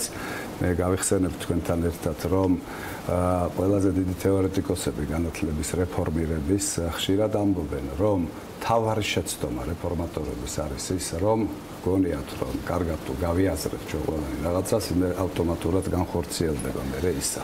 ასე არ ხდება ხოლმე, ამიტომ თავარი გამოწვევა ამ თავისთავად ძალიან საინტერესო პრეზენტაციის არის ის, როგორ შესრულდება ეს ყველაფერი, იმპლემენტაცია, დანერგვა როგორ მოხერხდება. თავარი დამნერგავები არიან მასწავლებლები და სკოლის ადმინისტრატორები სხვათა შორის. როგორ უნდა მოხერხდეს კვალიფიკაციის მასწავლებლები არიან თავარი და როგორ უნდა გააკეთოს ეს თქვენი შეფასება როგორია? როგორ არის იმ ერთ ფილმში ზეპირად ვიცი ეს ამბავი უკვე. პირველ რიგში რასაკვირველია უნდა შეიცვალოს მასწავლებელთა მომზადების საუნივერსიტეტო პროგრამები, იმიტომ რომ თანამედროვე სკოლა ახალ გამოწვევებს ბადებს და ეს მეხსეულად უნდა ისახებოდეს უნივერსიტეტებში, ეს ერთი. მეორე, პედაგოგთა მატერიალური მოტივაციის გარეშე ეს ყველაფერი იქნება მკვდარი, აქედანვე ნათელია. თუ ადამიანები მოტივირებულები არ არიან, ისინი ან ცუდად აკეთებენ საქმეს, ან საერთოდ არ აკეთებენ ამ საქმეს. მესამე მომენტი ის გახლავთ, რომ პროფესიაში შემოსვლის გზასთან ერთად უნდა ჩანდეს პროფესიიდან გასვლის გზაც. წინააღმდეგ შემთხვევაში კაი მაგარი საცობი წარმოიშობა, იმაზე უარესი ვიდრე თბილისის ქუჩებში გვაქვს ჩვენ ხანდახან თუ ყოველ დღე. ეს ძალიან მნიშვნელოვანი ამბავია. ახალი კადრები ძალიან მძიმედ შემოდიან ჩვენ სისტემაში და ამ ახალ გამოწვევებს ძველი ადამიანები, არამოტივირებული თან ადამიანები კარგად ვერ უპასუხებენ. აწუხებენ ხოლმე. რატომ ვერ ხერხდება, როგორ ფიქრობ? ყავს ახალი მასწავლებლებიც, კვალიფიცირებული, სერტიფიცირებულიც მათ შორის, თუმცა ისინი ვერ შედიან. იმიტომ რომ თქვათ უკვე არის გაჯერებული სკოლები პედაგოგები, მე მგონი უფრო მეტითაც ვიდრე საჭიროებს 2085 საჯარო სკოლა თუ არ მეშლება 65000-მდე პედაგოგია არის ამ რაოდენობის პედაგოგები საჭირო და როგორ უნდა მოხდეს ახალები შედეგი. მე ვფიქრობ და ეს არ არის საიდუმლო, რომ ჩვენ ამდენი მასწავლებელი, რამდენიც დასაქმებული ყავს დღეს სისტემაში არ გვჭირდება. ის საერთაშორისო ტრადიცია თუ თეორიული განაცხადი თუ პრაქტიკული ცხოვრება, რასაც ჩვენ ვუმზერთ, გულისხმობს, რომ მასწავლებელს უნდა ჰქონდეს შესაბამისი დატვირთვაც და შესაბამისი ანაზღაურებაც. არ არის საჭირო ამდენი დაყოფა საათებისა. მე კარგად მესმის, რომ გადაწყვეტილებები, რომლებზედაც ახლა მე მოგახსენებ, ძნელი მისაღებია. შეუძლებელია მეთქი არ ვამბობ, მაგრამ ძნელი მისაღებია, მათ შორის პოლიტიკური თვალსაზრისით ძნელი მისაღებია, იმიტომ რომ დაკავშირებულია საკადრო საკითხის, მე ვფიქრობ, რადიკალურ გადაწყვეტასთან. ახლა ეს მე ადვილად შემიძლია განვაცხადო და როდესაც ვთქვათ სამინისტროში ფიქრობენ ამაზე ან პარლამენტში, რასაკვირველია გაცილებით მეტი რამის გათვალისწინება მართებთ, მაგრამ თუ კი ჩვენ გვინდა რომ რეალური რეფორმა განხორციელდეს, ჩვენ გადაწყვეტილებები უნდა მივიღოთ, იმიტომ რომ კიდევ ერთხელ ვამბობ, ქაღალდზე შეიძლება ბევრი რამ კარგად ჩანდეს და კარგად დაიწეროს და გონივრული და ჭკვიანური იყოს, მაგრამ რეალურად ამის განხორციელება გაძნელდება. ერთი რამ მინდა კიდე დავამატო, იცით, როდესაც ჩვენ ვაცხადებთ და სამართლიანად ვაცხადებთ, გუშინ ბატონი მინისტრი ბრძანებდა, ბატონი პრემიერი ბრძანებდა ამას, რომ ჩვენ ბავშვები უნდა მოვამზადოთ ქართულ სკოლებში რეალური ცხოვრებისათვის. აი ამ დროს ჩვენ არ უნდა დაგვავიწყდეს აღზრდის სისტემა. მთელი ჩვენი აქცენტი გადატანილი არის სწავლებაზე, იქაც მეტნაკლები წარმატებით. აღზრდის სისტემა ხანდახან გვერდით გვჭება ხოლმე. ჩვენ არ უნდა დაგვავიწყდეს, ხალბატონო მარიამ, რო გვაქვს 4-5 გვერდიანი მშვენიერი დოკუმენტი, სხვათა შორის, რომელსაც ქვია ზოგადი განათლების ეროვნული მიზნები. და სახელმწიფო უნდა დაინტერესდეს იმით, როგორ ასრულებენ ქართული სკოლები ამ მიზნებს, როგორ მიდიან ამ მიზნებთან. მარტო დაწერა საკმარისი არ არის. აუცილებელია, რომ საზოგადოება დარწმუნდეს, რომ ყველაფერი, რაც გონივრულად მოფიქრებულია და გადაწყვეტილია, ეს რეალურადაც განხორციელდეს და სულ ორ რაღაცას მოგახსენებთ კიდევ. აი ფინური მოდელი ახსენეს აქ. ძალიან საინტერესო მოდელი, მეც მაინტერესებს თქვენთან ერთად. კერძოდ რა დეტალები იგულისხმა ბატონმა მიხეილმა, ბატონმა მინისტრმა გუშინ როდესაც განაცხადა ამის შესახებ. ფინური მოდელი არის ურთულესი მოდელი, წარმატებული მოდელია. მარტო ფინურიც არ არის წარმატებული, კანადური არის არანაკლებ წარმატებული, სხვათა შორის და ზოგიერთი სხვა ქვეყნისაც, მაგრამ საინტერესო ის არის, მოვახერხებთ თუ არა ჩვენ იმას, რაც ხდება ფინეთში. ფინეთში რიგები დგას მასწავლებლობაზე, რიგები, იმიტომ რომ აქვთ ძალიან მაღალი ანაზღაურება, აქვთ შესანიშნავი მოსამზადებელი ბაზა და აქვთ შესანიშნავი ინფრასტრუქტურა თავიანთი იდეების განსახორციელებლად. ამას მოახერხებთ პირველ რიგში ამ ელემენტის დანახვას ვისურვებდი მე. კაპიტან მარიამ, მომდევნო კითხვით თქვენთან გადმოვალ. რაიმე კონკრეტული თუ იგეგმება იმისთვის, რომ სისტემაში მოხდეს ახალი კადრების შეყვანა, მოხდეს თქვათ მათი მესმის რომ რთული თემა გადამზადებას ვეჭიდებით, გამუდმებით ვაძლევთ მასწავლებლებს 6-ჯერ 10ჯერ ცდის საშუალებას. რაიმე კონკრეტული გეგმა არსებობს, როგორ უნდა გაუმჯობესდეს მასწავლებლების კვალიფიკაცია, სადამდე შეიძლება ვატაროთ ტრენინგები და ვხარჯოთ ეს რესურსები და როგორ უნდა გაუხსნათ ახალ პედაგოგებს გზა იმისთვის, რომ იგივე ფინური მოდელი დაინახოს. პირველ რიგში თათია, ალბათ ორად უნდა გავყოთ თქვენი შეკითხვა. მიუხედავად იმისა, თუ რა ასაკის პედაგოგები ყავს და რა კვალიფიკაციის, მუდმივი გადამზადება ეს არის განუყოფელი ნაწილი უწყვეტი პროფესიული სწავლების, ამდენად ნებისმიერ შემთხვევაში მთლიანად განახლებული თაობა რომ შემოვიდეს პედაგოგთა კორპუსის გადამზადების პროგრამები უნდა გაგრძელდეს, რადგან ყოველწლიურად ხდება ახალი სამეცნიერო მტკიცებულებების, ახალი თქვა ცოდნის შეძენის აუცილებლობა. მაგრამ თავარი შეკითხვა, რომელიც დღეს დაისვა, ეს არის სწორედ პროფესიიდან გასვლის და პროფესიიდან შემოსვლის თვითონ პროცესის დაბალანსება. აქ სუბიექტური და ობიექტური ფაქტორებია. ობიექტურად მთელ რიგ სოფლის სკოლებში და რაიონებში ჩვენ გვაქვს რეალურად დეფიციტი კვალიფიციური, არა მხოლოდ კვალიფიციური. ზოგადად პედაგოგთა კორპუსის დეფიციტი, განსაკუთრებით ზუსტი მეცნიერებების მიმართულებით, ძალიან რთულია ვიპოვოთ მასწავლებლები, რომლებიც მზად არიან, რომ სოფლის სახლებში, თქვათ, ჩაერთონ პედაგოგიურ პროცესში. ის ათასობით ახალგაზრდა პედაგოგი, რომელიც არიან დაინტერესებული სასწავლო პროცესში ჩართვით, მათი ინტერესი ძირითადად არის დედაქალაქი და თქვათ მთავარი თვითმმართველი ქალაქები, ესე ვთქვათ. ეს ერთი ობიექტური ფაქტორია, რომლის მიზეზით ჩვენ გვყავს პედაგოგები არაჩვეულებრივი, საკმაოდ ასაკოვანი, უაღრესად ღვაწლმოცილები, რომლებიც პრაქტიკულად ამ დეფიციტს გვივსებენ საკუთარი ცოდნით და გამოცდილებით და მათ უწევთ არაერთი საგნის სწავლება. მეორე მიმართულება არის სუბიექტური, როდესაც რთულია თქვათ საპენსიო ასაკის გადაბიჯების შემდგომ დამსახურებული პედაგოგების თქვათ სისტემიდან თქვათ რეგულარული გაცილების პროცესის ორგანიზება. აქაც სუბიექტური ფაქტორი არის ძალიან მნიშვნელოვანი, რადგან ჩვენ მორალური უფლებაც არ გვაქვს დღეისთვის, როდესაც საპენსიო ანაზღაურება არ არის თქვათ საკმარისად მაღალი, რომ სკოლის პედაგოგები მხოლოდ საპენსიო ანაზღაურების თქვათ ამარა თქვათ დავტოვოთ და მათ არ ქონდეთ შესაძლებლობა პედაგოგიურ პროცესში თქვათ ჩართვის. მაგრამ არის გამოწვევები, სადაც ჩვენ შეიძლება დაგვჭირდეს გადაწყვეტილებების მიღება, რადგან სისტემა უნდა შეიცვალოს, ბუნებრივია, ჩვენ უნდა მივცეთ საშუალება ახალგაზრდა პედაგოგებს, რომ ეტაპობრივად მათ ჰქონდეთ როგორც мотиваცია, ასევე შესაძლებლობა სისტემაში შესვლის და ერთ-ერთი მაგალითი, რომელსაც რო შემოვიდნენ სისტემაში. ბატონია, ყოველთვის ვერიდები ასაკთან დაკავშირებით, თქვა შეფასებებს, რადგან ნამდვილად ეს არ არის კომპეტენციაზე და განვითარების შესაძლებლობა. განსაბუნების მეტყველაში ახსენა რთული შედეგები, მაგრამ ცოტა ხნის წინ გამოქვეყნდა სწორედ კვლევა საერთაშორისო, რომელიც ამბობს, რომ მოსწავლეთა 2% ახერხებს წაკითხulis გააზრებას, უმაღლესი საფეხურის დაძლევას, მოსწავლეთა 14% კი მინიმალურ დონეზე ახერხებს, ასე რომ მე მგონი საბუნების მეტყველაში არ გვაქვს მძიმედ საქმე, უბრალოდ იქ კიდევ უფრო უარესი მდგომარეობა და კიდევ უფრო რთული სოფლებში ცოტა დრო დაგვრჩა და თათია მე უბრალოდ მინდა დავასრულო, რომ პირადად მე ჩემს გუნდთან ერთად, რა თქმა უნდა, სამინისტროსთან კოორდინაციით მუშაობთ იმ შესაძლებლობებზე, რომ გავამარტივოთ მასწავლებლის პროფესიაში შესვლის ასე ვთქვათ, გზები, თუნდაც გარდამავალ ეტაპზე, ვიდრე ინტეგრირებული პედაგოგიური მომზადების უმაღლესი ვთქვათ, პროგრამა ამუშავდება სრული დატვირთვით და უახლოს პერიოდში გვექნება ამასთან დაკავშირებით დეტალური ინფორმაცია გვექნება და ბოლოს მინდა და ძალიან მოკლედ მინდა რომ მიპასუხოთ ხეთონგია, ითქვა გუშინდელ პრეზენტაციაში, რომ ახალი სკოლების მშენებლობა, სოფლის სკოლების ახალი სიცოცხლე, რამდენად საჭიროებს კიდევ დამატებითი რესურსი ახალი სკოლების აშენების და თუ უფრო საჭიროა თქვათ ამ მხრივ თანხების დაზოგვა და თქვათ ერთი თეო ცენტრის შექმნა და თქვათ რაღაცა სხვა სერვისების დანერგვა იგივე ტრანსპორტით და ამ კუთხით უფრო ძლიერი სოფლის სკოლების შექმნა, რომელიც არ იქნება შეება ყველა სოფელში, მაგრამ იქნება რაიონში რამდენიმე. ახალი სკოლების აშენება ყოველთვის საჭირო არის.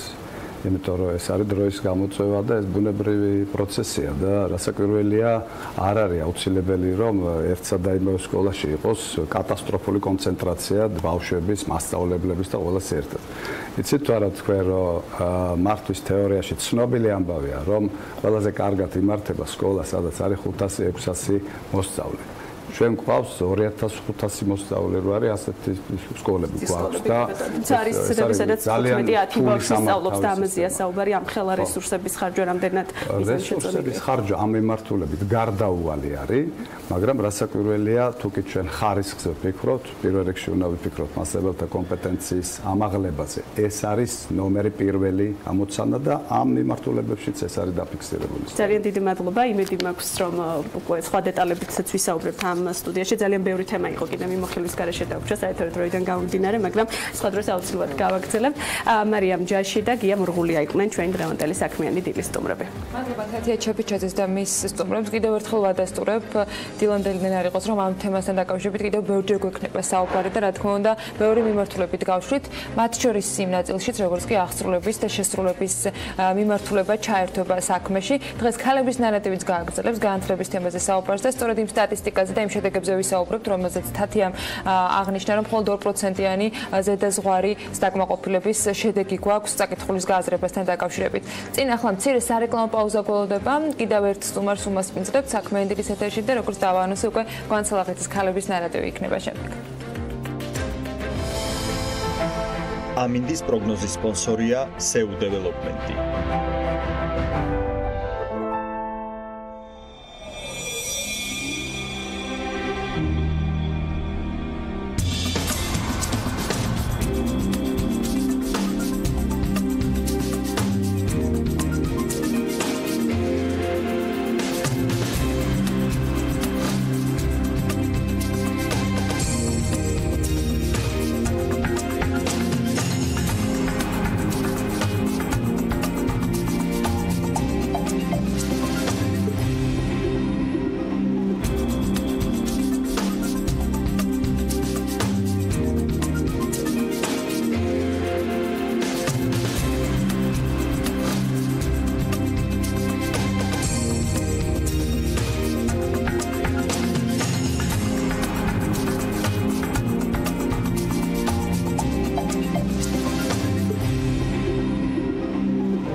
ამინდის პროგნოზის სპონსორია SEU დეველოპმენტი.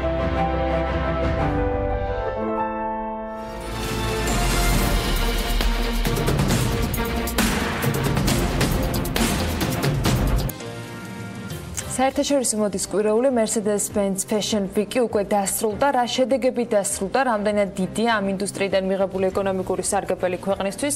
ახლა სად არის და სად იქნება ახლო მომავალში ქართული მოდა? ამაზე უფრო დეტალურად ძალიან საინტერესო სტუმართან ერთად მარიამ ადამია ისაუბრებს, რომელიც საქმიანი დილის სტუდიაში კიდევ ერთხელ შემოგვერთა. მარიამ, კიდევ ერთხელ დილა მშვიდობის და მივესალმები ამჯერად ჩემს სტუმარს. დილა მშვიდობის. ანა, როგორც წინა სეზონზე ამჯერადაც Mercedes-Benz Fashion Week-ის ერთ-ერთი მთავარი პარტნიორი სააგენტო აწარმოებს საქართველოს რომლის დახმარებითაც საქართველოს გავლენიანი და მსოფლიოში ცნობილი შემსყიდველები ეგრეთ წოდებული ბაიერები სტუმრობენ. უცხოელ მოდის კრიტიკოსებთან და ბაიერებთან დაგეგმილი სამუშაო შეხვედრები კი ხელს უწყობს ქართულ დიზაინერებსა და ზოგადად ქართულ მოდას საპატიო ადგილი დაიკვიდრონ მსოფლიო მოდის რუკაზე. ეს ფაქტი კი თავისთავად განაპირობებს ქვეყნის პოპულარიზაციას და გარკვეული ეკონომიკური ბენეფიტების მოტანაც კი შეუძლია. ასევე ამ ინდუსტრიაზე მნიშვნელოვნად არის დამოკიდებული ტურიზმიც, რადგან მაგალითად წელს 2018-19 წლის შემოდგომა ზამთრის კოლექციები თბილისში 44 არა მარტო ქართულმა, არამედ უცხოელმა დიზაინერმაც წარადგინა. მეტიც კვირეულის ფარგლებში საქართველოს სტუმრობდნენ მსოფლიოში ცნობილი გამოცემების ჟურნალისტები და რედაქტორები, მათ შორის ელე ვოგისა თუ Forbes-ის წარმომადგენლები. ამიტომაც დავინტერესდით, რამდენად არის გადაჯაჭვული მოდის ინდუსტრია ტურიზმთან და ეკონომიკასთან. თემაზე ჯერ ვნახოთ სიუჟეტი, შემდეგ კი უკვე სტუმართან ერთად გავაგრძელებთ საუბარს.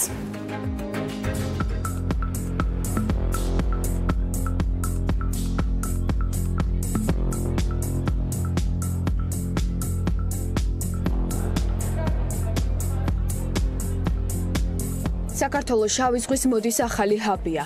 ასე შეაფასა ჟურნალ ეკონომისტმა ქართული მოდა, ბიზნესი, რომელიც ჯერ არ ყვავის ქვეყანაში, თუმცა ბოლო წლებში წინსვლა და პროგრესი ნამდვილად შეიმჩნევა.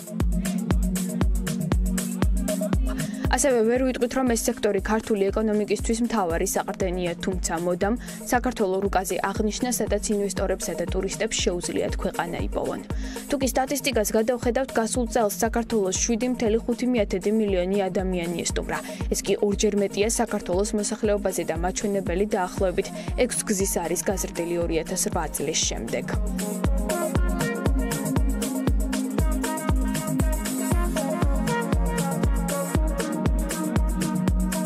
ეს არის ქვეყნისთვის ძალიან მნიშვნელოვანი, იმიტომ რომ მოდა ეს ის ინდუსტრია, ეს ის სფეროა, რომელსაც საქართველოს შეიძლება გახადოს ალბათ ერთ-ერთ ყველაზე მიმზიდველ და საინტერესო ქვეყნად. ხარვეზების მიუხედავად თითოეული მოდის კვირეული არის ერთგვარი გამოცდილება როგორც დიზაინერებისათვის, ასევე მათი ორგანიზატორებისთვის. ხოლო ევროკავშირის მხრიდან ფინანსური დახმარებები ლოკალურ მცირე ბიზნესებს ეხმარება გააუმჯობესონ აღჭურვილობა და ევროპულ სტანდარტებს მოარგონ პროდუქცია. ამიტომაც ბაზარზე ჩამოყალიბდა დიზაინერების სტაბილური ჯგუფი, რომელიც კომერციულ წნეხს უძლებენ და მოდის კვირეულზე ყოველ სეზონზე აჩვენებენ განახლებულ კოლექციებს. შედეგად უფრო მეტი ბაიერი ინტერესდება ქართული მოდით. ჩამოდის საერთაშორისო პრესა, ბლოგერები, ინვესტორები და ეს ყველაფერი ხელს უწყობს არა მხოლოდ ინდუსტრიის განვითარებას, არამედ ამ გზით ხდება ქვეყნის პოპულარიზაციასა და სამომავლო პერსპექტივაში ეკონომიკაზეც ახდენს გარკვეულ გავლენას.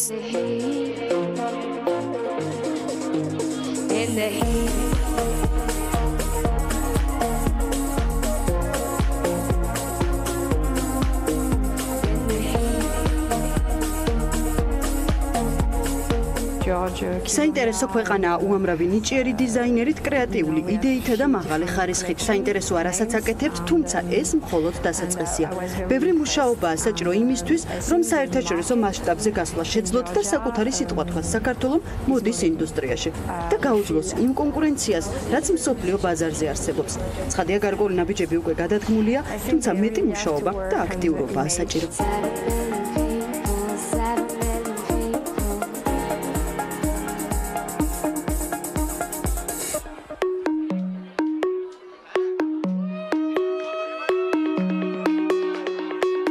მოდა შეიძლება საქართველოს სავიზიტო ბარათი გახდეს, თუმცა ამის მიღწევას დრო, ფული და დიდი შრომა სჭირდება. ხოლო იმისათვის, რომ ინდუსტრია განვითარდეს, საჭიროა საქართველოში შეიქმნას საწარმოები, ამ სფეროს პროფესიონალები და შესაბამისი კანონები. ანუ დროა გართობიდან საქმის კეთებაზე გადავიდეთ და არც წარმატება დააყოვნებს.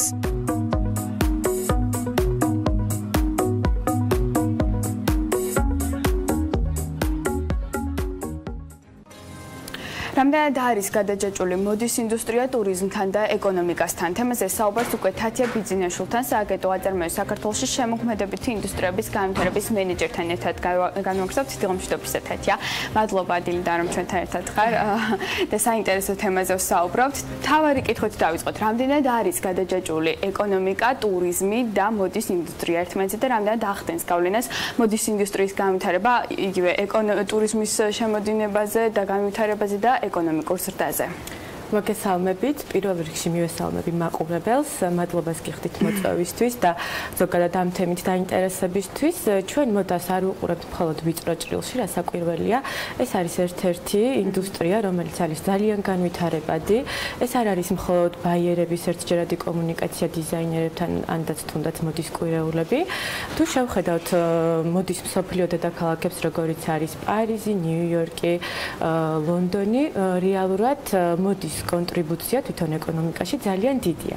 რა თქმა უნდა, საქართველოს არ არის ამ მასშტაბებით და ვერ ვიტყვით, რომ უკვე კონკურენტებით ამ ქვეყნებს, თუმცა საწყისი ნაბიჯები უკვე აქტიურად გადადგმული არის და ჩვენ როგორც აწარმოებს საქართველოში უკვე მრავალი სეზონია მხარს უჭერთ მოდის კვირეულებს. ზოგადად, რა თქმა უნდა, გადაჯაჭვულია ეს ყველაფერი ერთმანეთთან და თუნდაც მოდის კვირეულების ფარგლებში ჩვენ აწარმოებს საქართველოში ვახდენთ საერთაშორისო ბაიერების დაფინანსებას, მათ ჩამოყვანას, ხოლო ტურიზმის ეროვნული ადმინისტრაცია თავის მხრივ პრესით, ანუ საინტერესო ჟურნალების მოწვევას. წელს დაახლოებით რაოდენობის პრესა. რაოდენობრივად, ანუ ჩვენი მხარდაჭერით ჩამოყვანილი იყო 10 ძალიან ცნობილი მოდის სახლი, ხოლო ტურიზმის სააგენტომ დააფინანსა 20 პრესის წარმომადგენლის ჩამოყვანა და აუცილებელია აღინიშნოს, რომ უნდა იყოს გადაჭაჭული ეს ორი მნიშვნელოვანი თემა, ვინაიდან თუ არ მოხდა ამ ყველაფრის გაშუქება მუდმივად და არ იყო მოდა ისეთი ინდუსტრია, სადაც სტაბილურობა ძალიან მნიშვნელოვანია. ელემენტარულად ბრენდის შესყიდვას და მისი ნაწარმის შესყიდვას არ უზრუნველყოფენ არც ერთი მოდის სახლი, თუ არ დააკვირდნენ მინიმუმ 3 წლის ვადაში. ანუ ბრენდი მინიმუმ 3 წელი უნდა იყოს ძალიან აქტიური, მასზე უნდა იწერებოდეს პრესაში, ხარისხის ვარდნა არავითარ შემთხვევაში არ უნდა მოხდეს ამ 3 წლის მანძილზე და უნდა იყოს ძალიან კონკურენტუნარიანი. შესაბამისად შესაბამისად ეს ორი თანხმედრა რომ მოვიდნენ საერთაშორისო მყიდველები და ასევე პრესის წარმომადგენლები ძალიან მნიშვნელოვანია და რა თქმა უნდა ეს აისახება ტურიზმზე როგორც სიუჟეტშიც აღნიშნეთ, ანუ ტურიზმის განვითარებაში ძალიან დიდი როლი უჭირავს მოდას. იმიტომ რომ შეიძლება ძალიან მნიშვნელოვანი ქვეყანა, მნიშვნელოვანი მიმზიდველი ქვეყანა გახდეს ამ მხრივ საქართველო. ეს არის თუ არა პრაქტიკა იმისა, რომ მაგათაც დაფინანსების გარეშე ჩამოვიდნენ პრესის წარმომადგენლები და ბაიერები, ანუ ჩვენი მოწვევის გარეშე თუ დაინტერესდა ვინმე საქართველოსი და ამ ინდუსტრიით ქვეყანაში. მოგახსენებთ, ძალიან საინტერესო კითხვაა, იმიტომ რომ თავიდან როდესაც დავიწყეთ ამ თემაზე მუშაობა, დაინტერესება იყო ძალიან დაბალი. შეიძლება ითქვას, რომ საერთოდ არ იყო და ძალიან დიდი ძალისხმევით თვითონ Fashion Week-ების ორგანიზატორებისგან და ჩვენი, როგორც სამინისტროს ხელშეწყობით, ხდებოდა ამ ბაიერებთან საკმაოდ აქტიური კომუნიკაცია, რომ ესენი დაგვეთანხმებინა, აგვეხსნა საათვართ, რატომ უნდა ჩამოვიდნენ, რატომ უნდა ეწვიონ საქართველოს. წელს უკვე და ბოლო ორი სეზონია აღინიშნება ის ფაქტი, რომ ჩვენ კი არ ვახდენთ მათ მოწვევას, ასე ვთქვათ, და დაყოლიებას, რომ ჩამოვიდნენ საქართველოში.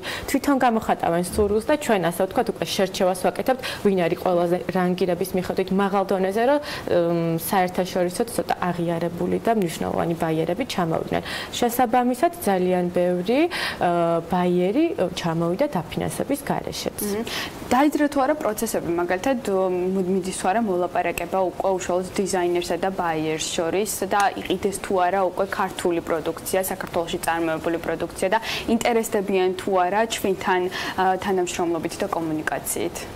თვითონ მოდის ინდუსტრია ესეთი ინდუსტრია არის, რომ კონკრეტულად ვერ გამოვყოფთ საფეიქრო ინდუსტრიისგან ციფრებში. მე შემიძლია გითხრათ მონაცემები, ვთქვათ, ბოლო ორი სეზონის მანძილზე, მხოლოდ Mercedes-Benz-ის მოდის კვირაულის ფარგლებში 80,000 ევროზე მეტის გაყიდვა მოხდა მხოლოდ დიზაინერებისგან. ეს რა თქმა უნდა არ არის ისეთი მნიშვნელოვანი თანხა ციფრობრივად, რაც ეკონომიკის განვითარებას პირდაპირ ასახვას მოახდენს, მაგრამ იმასთან შედარებით, რომ 3 წლის წინ ეს მონაცემები იყო 0 და შესაბამისად დიზაინერების საერთოდ რასაც ქვია რეალიზაცია ბაიერებთან არ ხდებოდა ძალიან კარგი შედეგი არის. მე მგონი კომუნიკაცია მათთან როგორ უნდა შემდგარი. ჩვენ ძალიან კომპლექსურად მუშაობთ იმ მიმართულებით, რომ მოხდეს მათი სამეწარმეო უნარების განვითარება. ანუ ეს არ უნდა იყოს მხოლოდ ერთჯერადი კომუნიკაცია. ჩვენ ჩამოყვანილი ყავდა Lambert Associates-ის წარმომადგენელი, გაყიდვების აგენტი, რომელიც ინტენსიურ ტრენინგებს უტარებდა ქართულ დიზაინერებს, როგორ უნდა დააინტერესონ მათ თავიანთი პროდუქტით ბაიერები. ანუ გათვლილი უნდა იყვნენ ისინი საერთაშორისო დონეზე, რომ შესთავაზონ პროდუქცია და არა უბრალოდ ადგილობრივ დონეზე შექმნან, გაყიდონ მეგობრების რეჟი და აქ დამთავრდეს კომუნიკაცია. მთავარი არის ის, რომ დღეს უკვე შეიქმნა ადგილები ქართულ დიზაინერებს აქვთ საშუალება ევროპაში, ამერიკაში, ჩინეთში, უნდა აღინიშნოს, რომ აზიის ბაზარი არის ერთ-ერთი უმნიშვნელოვანესი ბაზარი გაყიდვების მიმართულებით და ჰონკონგიდან რეინ კროუფორდი არის ერთ-ერთი ძალიან მნიშვნელოვანი კომპანია, სადაც ხდება შესყიდვა მოდის ინდუსტრიის ნაწარმის. უკვე ჩამოვიდა და აქვს მოლაპარაკებები და Pirveli შესყიდვა განახორციელა და ეხლა უკვე ამ სეზონის ფარგლებში არჩევს რომელი ბაიერებისგან შეუძლია რომ იყიდოს პროდუქცია. ასევე დაინტერესება იყო ლაფაეტისგან და სასიხარულოა რომ თქვა იგივე გიორგი ქებურიას სათვალეები უკვე მთელ მსოფლიოში არის და ყველა ცნობილ ადამიანს უკეთია და სწორედ ლაფაეტი გალერეა ლაფაეტი შეიძინა მისი სათვალეები. შესაბამისად, ანუ ამ მხრივ ტენდენცია არის ძალიან მზარდი, მთავარია ახლა გავაგრძელოთ ამ მიმართულებით ძალიან მიზანსწრაფული მუშაობა. წარმატებები საკმაოდ თვალშეცემენ, თუმცა მაინც კითხვა რამდენად ახდენენ თავის რეალიზაციას, როგორც ქართულ ბაზარზე, ასევე უცხოელ ბაზარზე, უკვე დამწყები დიზაინერები, არაცნობილი იგივე ქებური ახსენე, ქებურიას არ გულისხმობ, უფრო ცოტა ახალგაზრდა დიზაინერები რამდენად ახდენენ რეალიზაციას და რამდენად იყიდება მათი პროდუქცია, რამდენად არის მოთხოვნადი. რა თქმა უნდა, ყველა დიზაინერის პროდუქცია არ იყიდება და ვერ ვიტყვით ცალსახად, რომ მოდის კვირეულები უზრუნველყოფს იმას, რომ ყველა დიზაინერის პროდუქცია გაიყიდოს.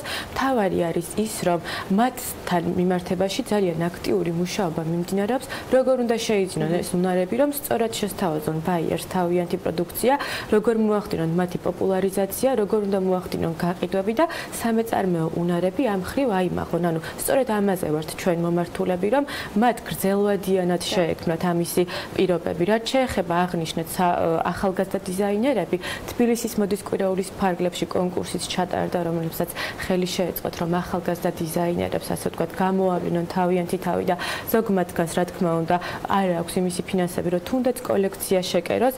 შესაბამისად, ძალიან დიდი მადლობა ამ კითხვისთვის, რომ აწარმოეს საქართველომ, ასე ვთქვათ, საჩუქრად, ესეთ ახალგაზრდა დიზაინერების კონკურსში გამარჯვებულს მისცა შესაძლებლობა, რომ ჩვენივე ბენეფიციარმა საფეიქრო ინდუსტრიის ჭრილში ჩვენმა ბენეფიციარმა გამარჯვებულს მისცა საშუალება, რომ სრული კოლექცია შეეკეროს მის ფაბრიკაში. ეს ძალიან დიდი ხელშეწყობა არის და ასე ვთქვათ, თანამშრომლობს ძალიან ჭიდროდ. სამომავლო პერსპექტივაში თუ კი გაქვთ დაგეგმილი რაიმე პროექტი, რითაც ეხმარებით არა მხოლოდ ქართულ ბაზარზე, საზღვარგარეთზე საერთაშორისო ბაზარს გულისხმობ დიზაინერებს საკუთარი თავის წარმოჩენაში.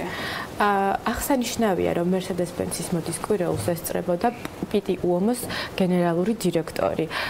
46 წელია ეს არის ყველაზე მასშტაბური პლატფორმა მამაკაცის ხაზის მოდის ინდუსტრიაში. ანუ ფლორენციაში ივნისში იმართება 12-დან 15 ივნისის ჩათვლით ყველაზე მნიშვნელოვანი მოდის კვირეული მამაკაცის ხაზის მიმართულებით, სადაც ქართველებს საქართველოს ზოგადად ქვეყანას მიენიჭა საპატიო მასპინძელი სტუმრის სტატუსი. წელიწადში მხოლოდ ერთ ქვეყანას ირჩევენ და ძალიან ბედნიერები და მოხარულები ვართ ამ მხრივ, რომ წელს სწორედ საქართველოს მიენიჭა ეს სტატუსი. ანუ ჩვენ ვართ მასპინძელი ქვეყანა ფლორენციაში, სადაც მოხდება არა მხოლოდ მოდის ინდუსტრიის პოპულარიზაცია, არამედ მათ შევთავაზებთ საქართველოს ტურისტულ პოტენციალს, მოხდება საქართველოს კულტურის გაცნობა და შესაბამისად, აი ეს აქტივობა არის შემდეგი, რომელიც გვაქვს დაგეგმილი უახლოეს მომავალში. რეზუმირებისთვის თათია რომ შევაჯამოთ, სად არის დღეს ქართული მოდა? ანუ დამწყებ ეტაპზე არის თუ ჯერ კიდევ განვითარების პროცესებს გავდივართ და როგორი არის ამავე გეგმები? არის თუ არა შანსი იმისა, რომ ჰაბად გადაიქცეს უკვე მოდის ინდუსტრიის? საქართველოს ნამდვილად შეგვეძლო, რომ იყო დამწყებ პოზიციაზე დაახლოებით 3-4 წლის წინ, მაგრამ დღეს უკვე განვითარების პერიოდში ვართ და განვითარების ეტაპი გვაქვს და ძალიან დიდი შანსებია და სწორედ ამისთვის მუშაობთ და ამ მიმართულებით ვართ ორიენტირებული, რომ ნამდვილად გახდეს მოდის ინდუსტრიის ჰაბი. რა თქმა უნდა, ამას ძალიან დიდი ძალისხმევა სჭირდება, დრო სჭირდება, ნდობა სჭირდება, რა თქმა უნდა, საერთაშორისო ბაიერებისგან და მოდის სახლებისგან, რომ ეს ინდუსტრია ვითარდება ძალიან სტაბილურად. შესაბამისად, იმედოვნებთ, რომ შემდეგი მოდის კვირეულები უფრო მასშტაბური და აქტიური იქნება. მე იმას ვიტოვებ, რომ გასართობიდან უკვე სერიოზულ ბიზნესად გადაიქცევა მოდის ინდუსტრია და დაეხმარება როგორც ტურიზმის განვითარებას, ასევე ეკონომიკურ ზრდასაც. მე მაყურებელს შევხსენებ, რომ თათია ბიძინაშვილის სააგენტო აწარმოებს საქართველოში შემოქმედებითი ინდუსტრიის განვითარების მენეჯერი გსტუმრობდა საქმიანი დილის ეთერში.